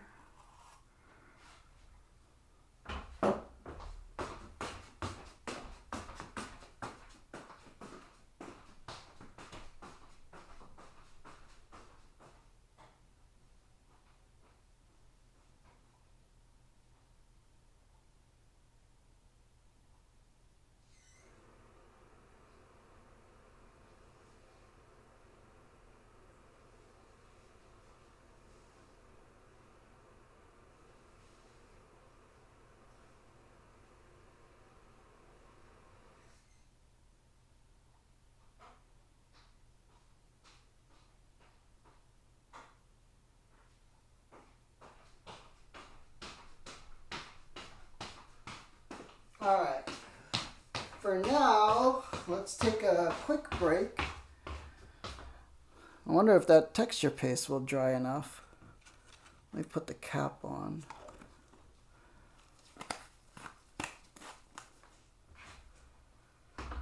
So what we were using is Vallejo Earth Texture Acrylic. I don't think that'll dry right now, but we'll see. So let's take a quick break. Grab a snack, grab a drink, stretch, and I'll be right back. So let me see if I can put up that BRB screen.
All right. Okay, are we back? I think we're back. Sorry if I burped. I was drinking a Diet Coke. Oh, man. All right, let's review our work. We'll see how it's going so far. I think it's going all right. Yeah. I think I painted, I think that's a sleeve. So at this point we do quality control. And then we try to fix what we can fix. And if we can't fix it, we dry brush it.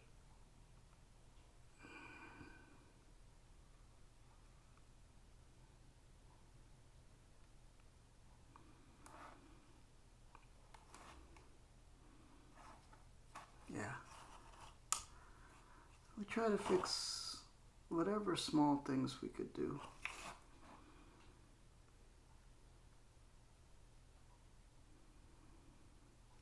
That we see.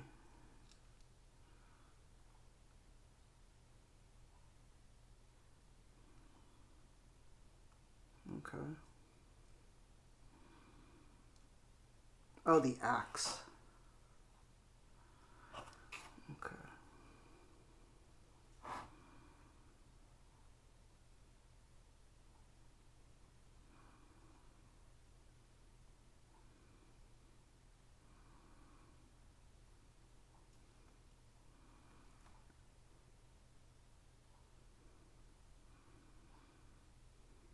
Yeah, it's fine. It's too dark, but it's fine.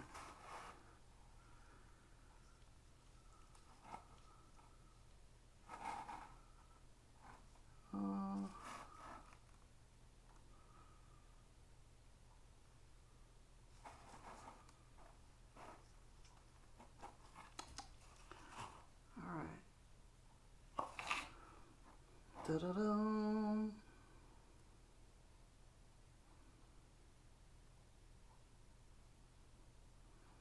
I have to remember to look at all angles.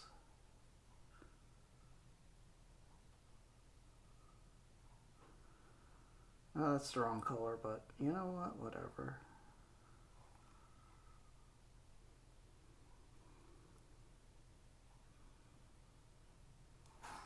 Okay. Let me check if the mic is working. Hello, hello, hello? Oh, that's not it. All right. Is it working? Is it working? Okay, it's working.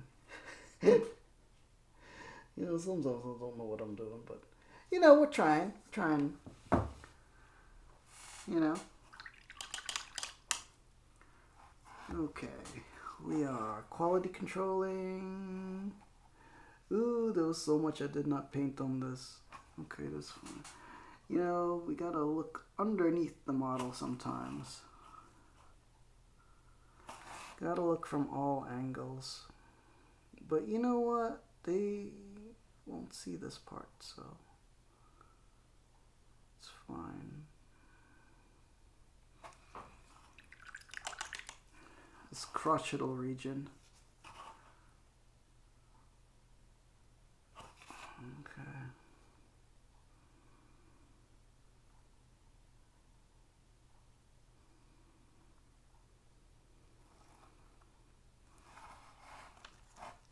Okay.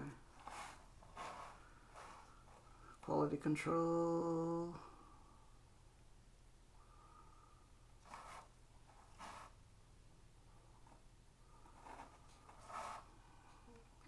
Got those boots.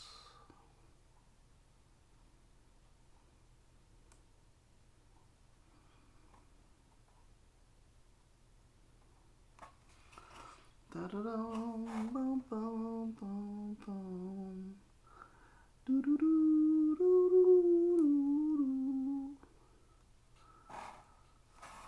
Okay.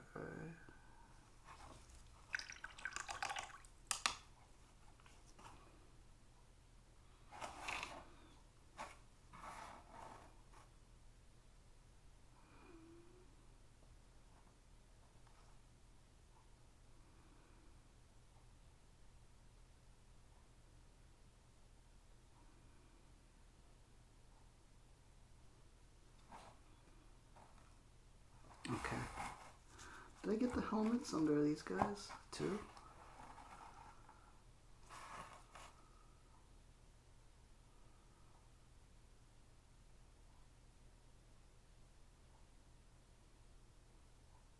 That's fine.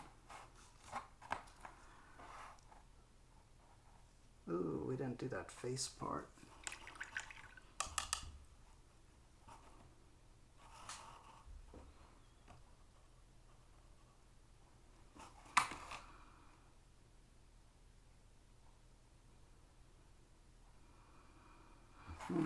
We need more of that color. This one, Crusader skin.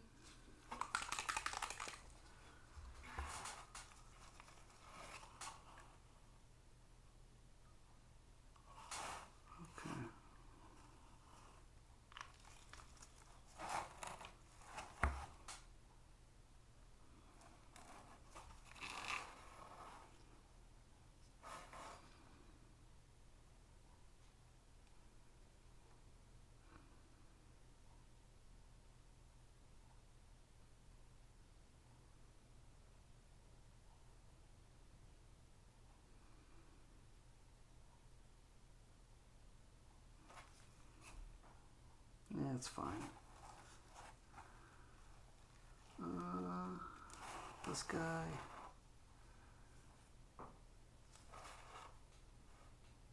Oh, low power mode, 10% battery. Hold on. Let me do this.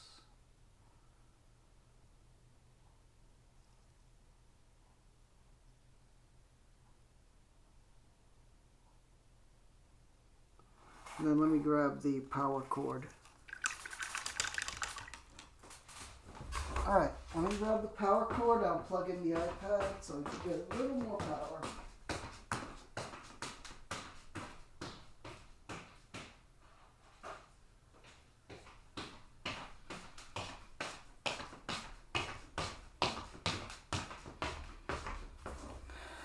That's my slippers slapping on the ground.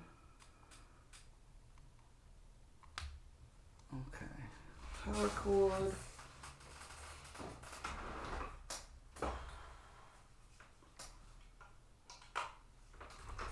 Oh no, okay.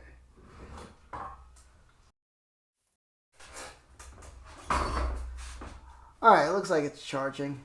Let me make sure because I had to put it next to the mic thing. There we go. Alright, looks good.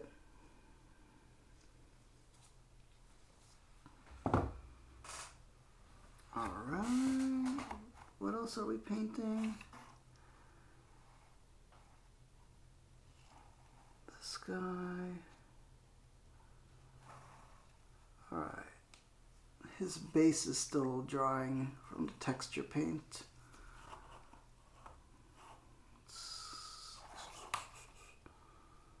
Let's get his... Oh.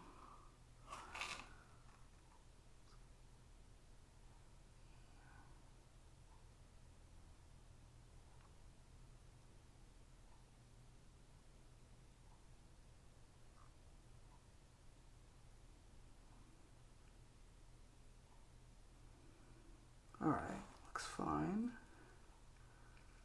Quality control this guy.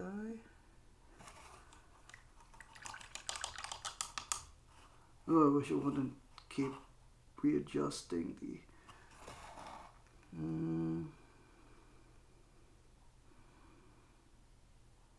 Stop.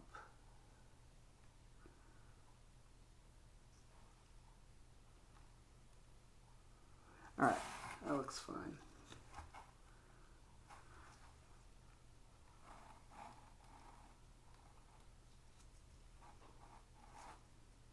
Looks fine.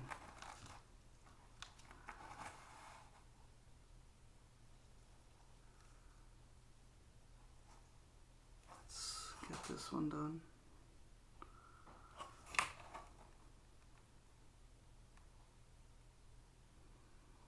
Why do they all... Oh, fudge, it's brown.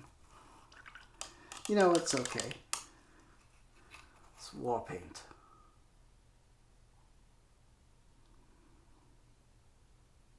They all look like they have cigarettes in their mouth.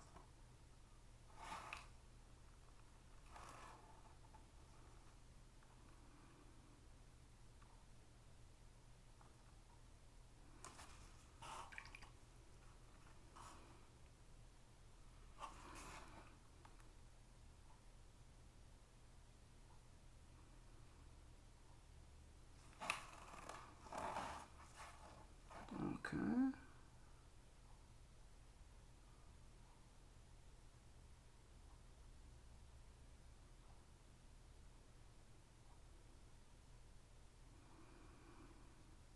Alright, looks good to me.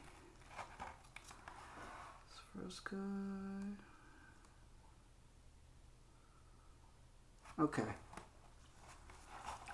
Now let's get that base painted with this texture painted guy.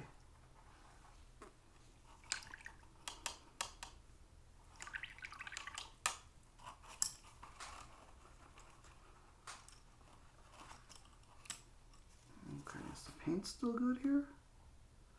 No, we have to add more. Alright, what are we doing? Burnt umber? Okay.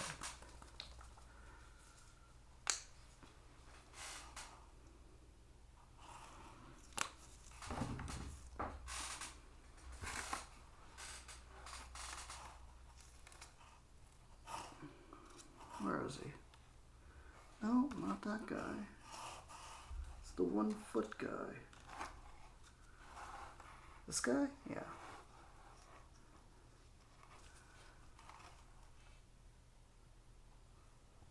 Oh, wrong brush.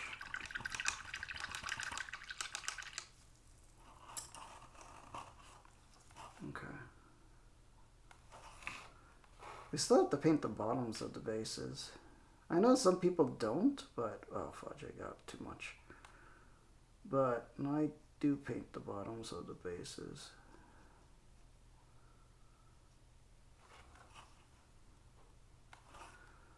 But maybe I'll do that off stream.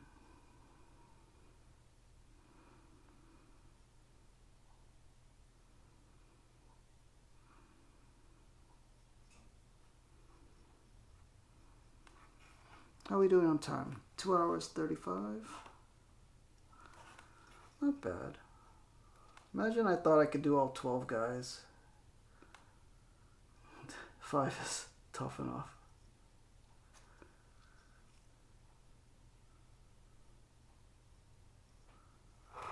Oh, hold on. Here. There's so many cords in the way that I have to move my hand.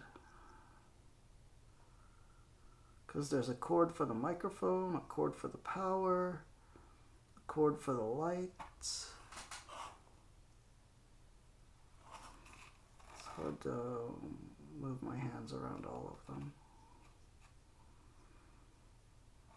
So all of this, like including the side and the bottom of the base, will be painted in that same brown color, the burnt umber, but probably not on stream.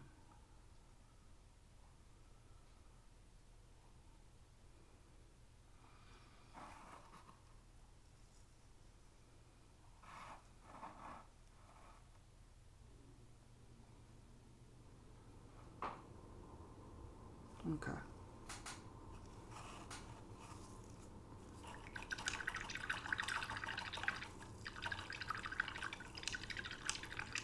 I should have put more water in there. Let me go put more water. Otherwise this will get too dirty too fast. Alright.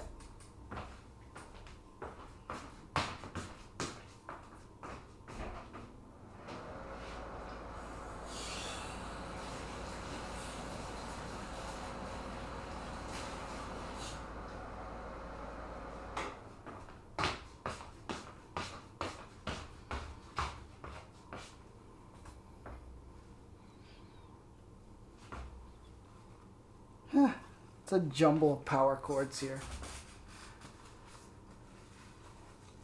Alright, what time is it? Ooh, it's 2:44. So late. Alright, but we're close to the end here. We're close to the end, my friend. Alright. So besides that one guy on this one foot that we had to texture paste the base, we're gonna dry brush now. Okay. So for dry brushing, I use makeup brush. This is an e.l.f. blending eye brush, and we will use Americana bleached sand color. Okay. Let's move these to the side. Oh, fudge. Let me shake this up a bit.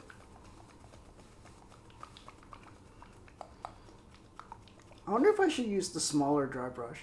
But you know what? This is fine.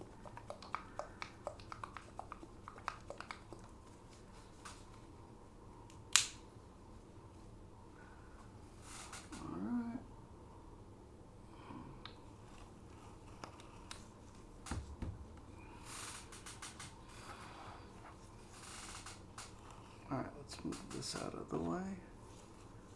So to dry brush, we dip this here, a little bit of paint, scrub off most of it, paper towel. Then I like to scrub it also on a white piece of paper so I can see exactly how much is still on the brush.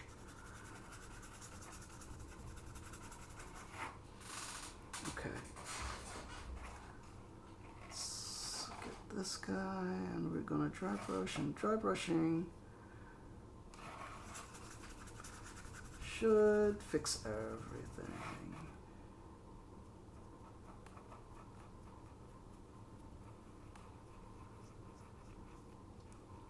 Little.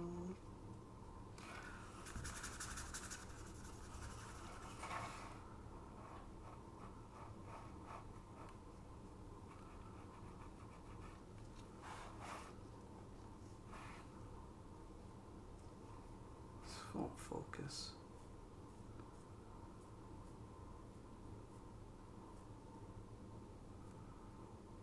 There we go.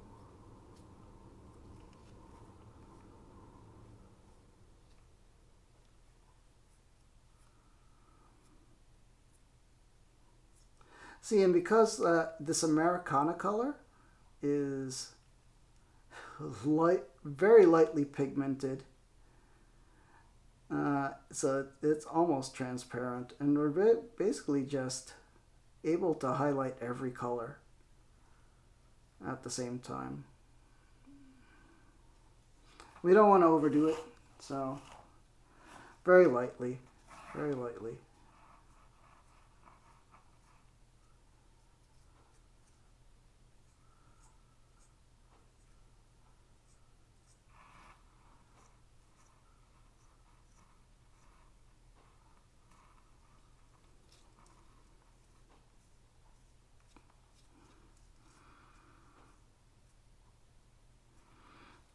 This way we're not like highlighting every individual line. We're just kind of doing it all at once.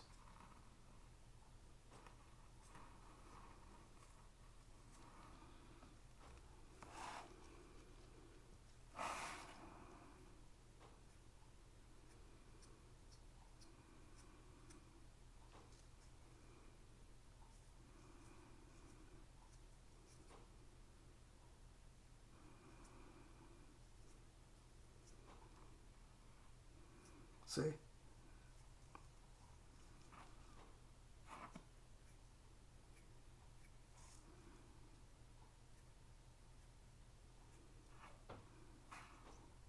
Get those pouches.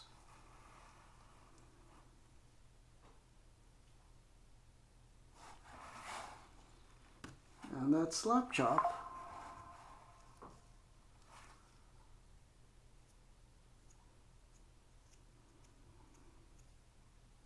Yeah, dry brushing just fixes everything. All the splotchiness just ends up looking, you know, just recessed shading.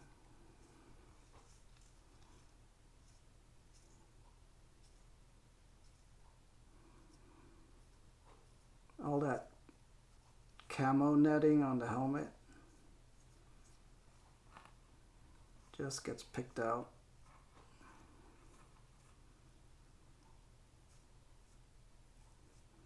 The laces on the gaiters, little folds in the pants.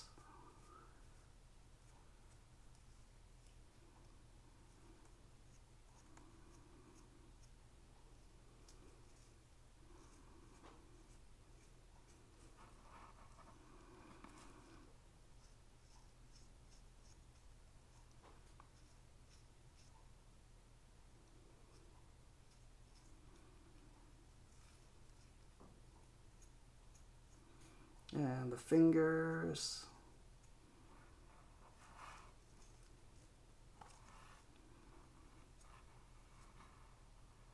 Alright. So you don't want to overdo it. So get a little paint, scrub most of it off. Which one didn't get done?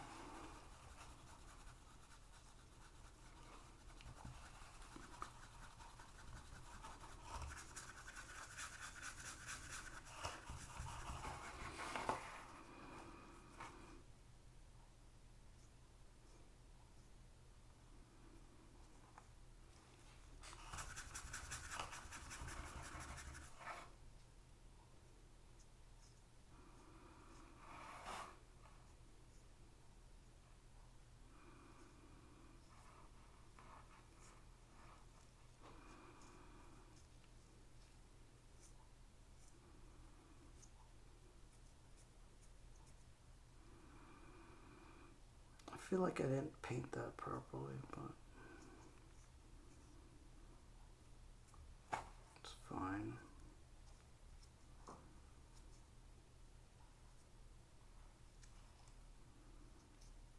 Oh, it's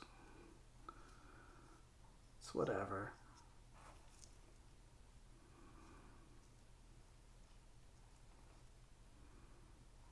Looks okay to me.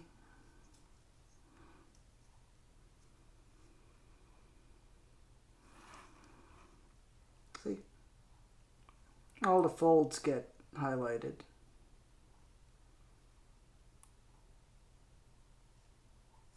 Okay. Sky.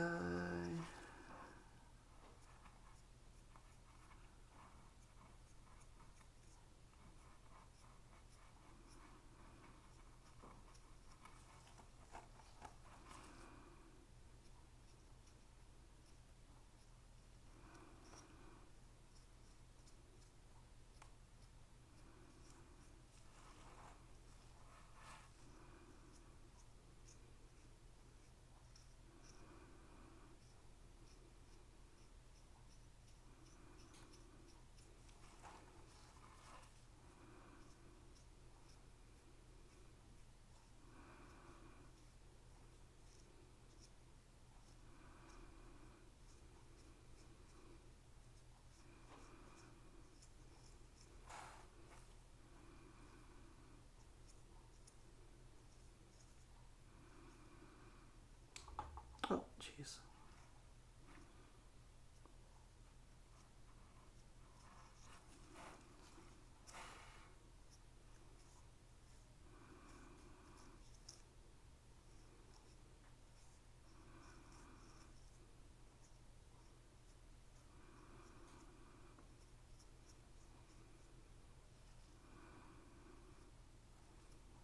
Oh, that was a little too much.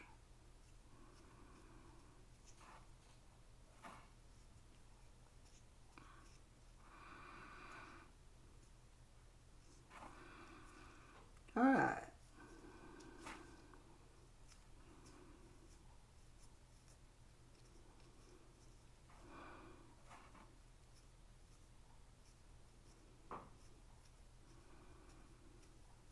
I feel like I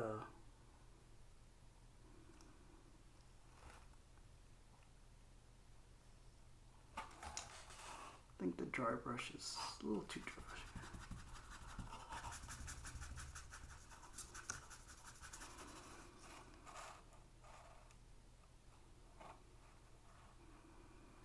There we go.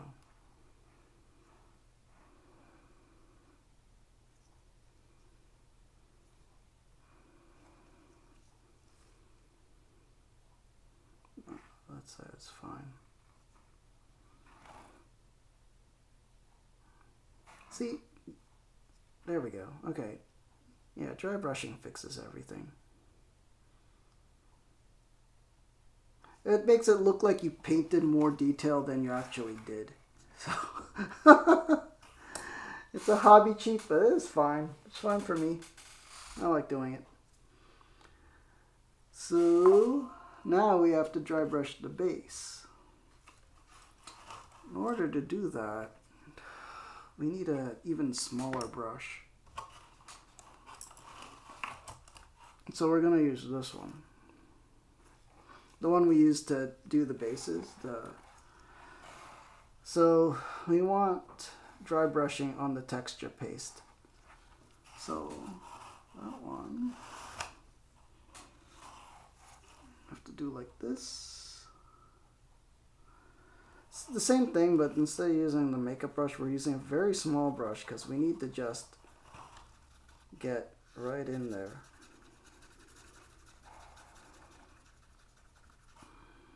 No, fudge. See, we just need to need a little fudge.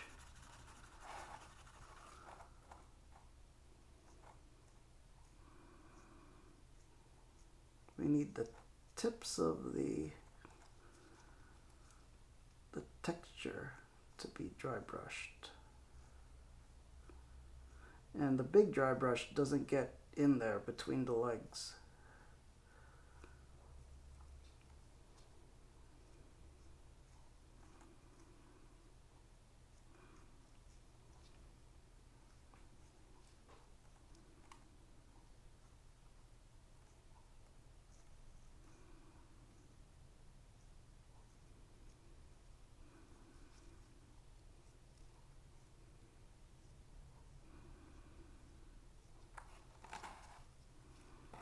See? I think he came out all right.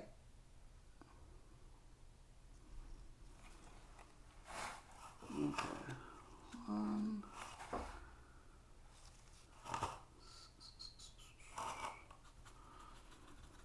Now I could also add like a little clump of static grass, but I'll not do that on stream. Fudge.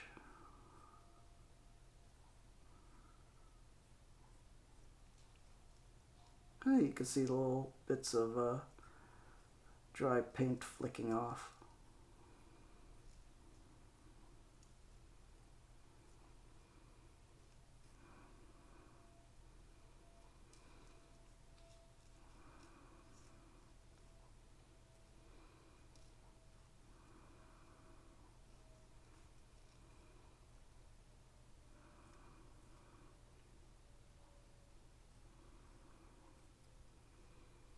Okay.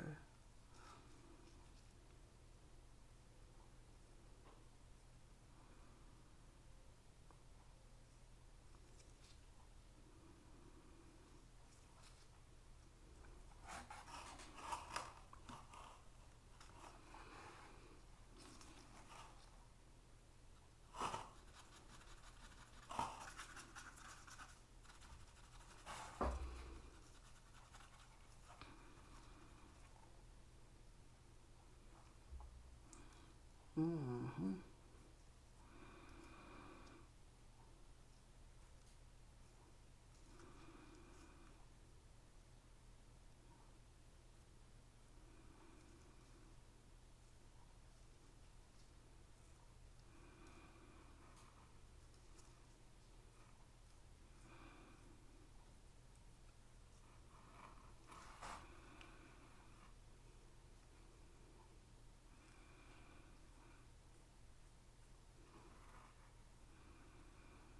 We're just dry brushing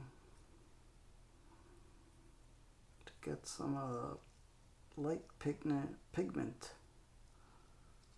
on the tops of the textures.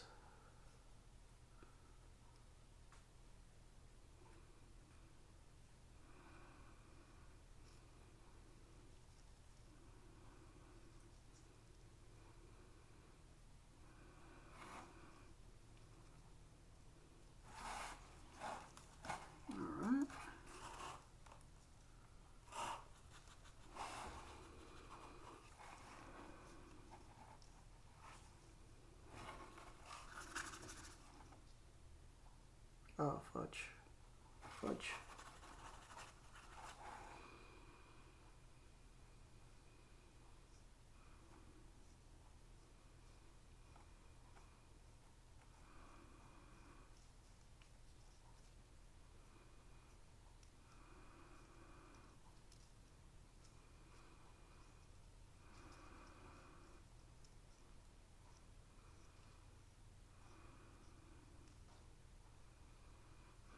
And then any mistake that you make, you could just, when you put the static grass on, just put it on the spot that was not good.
Alright, that's just about finished.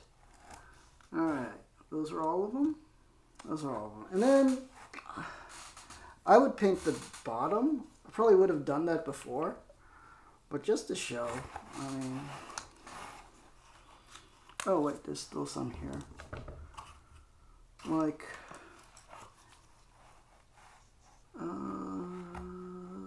see this guy.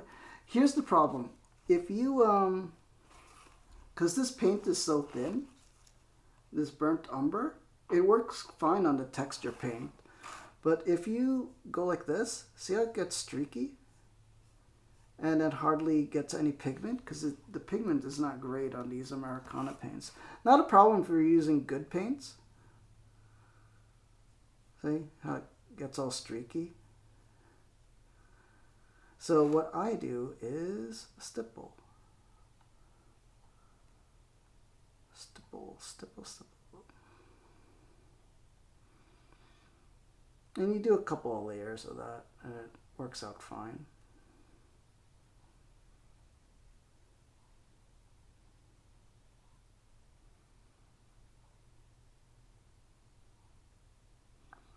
Just to get an even.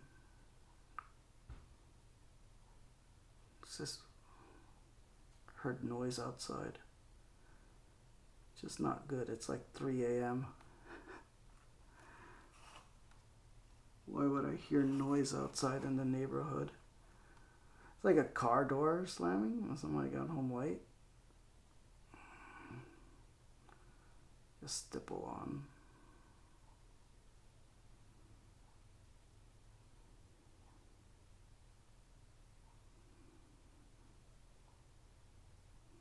To get a clean edge around.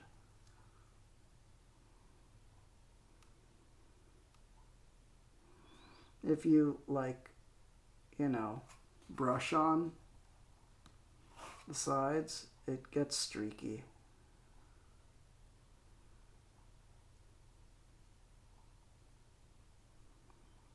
But if you stipple on, you get a cleaner texture.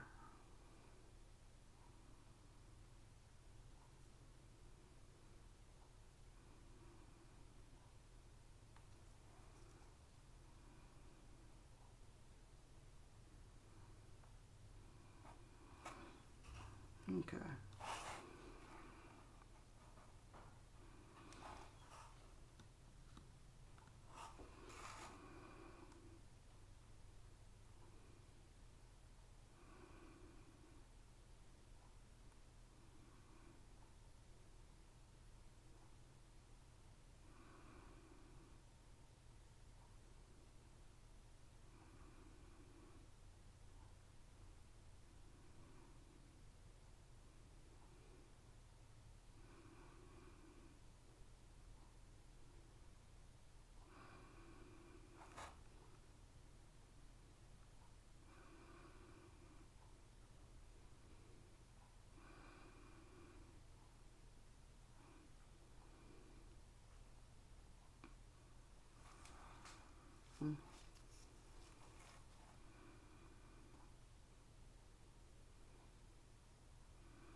There we go.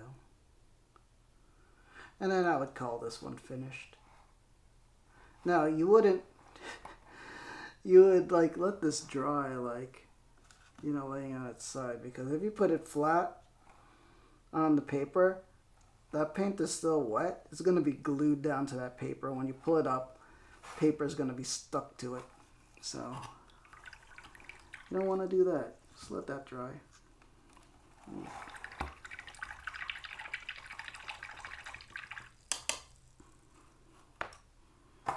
I'm gonna have to wash the brushes after this, but yeah. All right, everyone. This is what we got done. Now remember, the bottom these are not done, but yeah, I think we did all right. Oh, I didn't. Whew, there's a lot of quality control needs to be done there, but it's fine. Let's get a better one. I think they're all right. So we're getting our squad done. Yeah, our U.S. Army Rangers. And then we can play some of the game. Doesn't have to be perfect looking, you know. They've been in battle. Their uniforms are dirty. Their equipment is dirty. And yeah, it'll be fine. Alright, everyone. If you enjoyed this live or as a past broadcast, please consider giving me a follow and making a new friend. If you're watching this on YouTube, please like, comment, and subscribe. Please subscribe. Oh, man. Check out the YouTube shorts. And also, check out the posts, the community section on YouTube, and the Instagram, where I post up pictures of all the miniatures and stuff. And catch me when I'm live here on Twitch. We could chat about the games and miniatures and all the hobbying. Yeah. And to all my peacekeepers out there, especially Blissful Badger, AWOL, Raven, I think Adventure Built Gaming, everybody who's been watching and lurking today, a big peacekeeper salute to all of you. Peace angels in the chat. May the angels protect and guide you. All right, everyone. I'll catch you next time. Peace. Good night.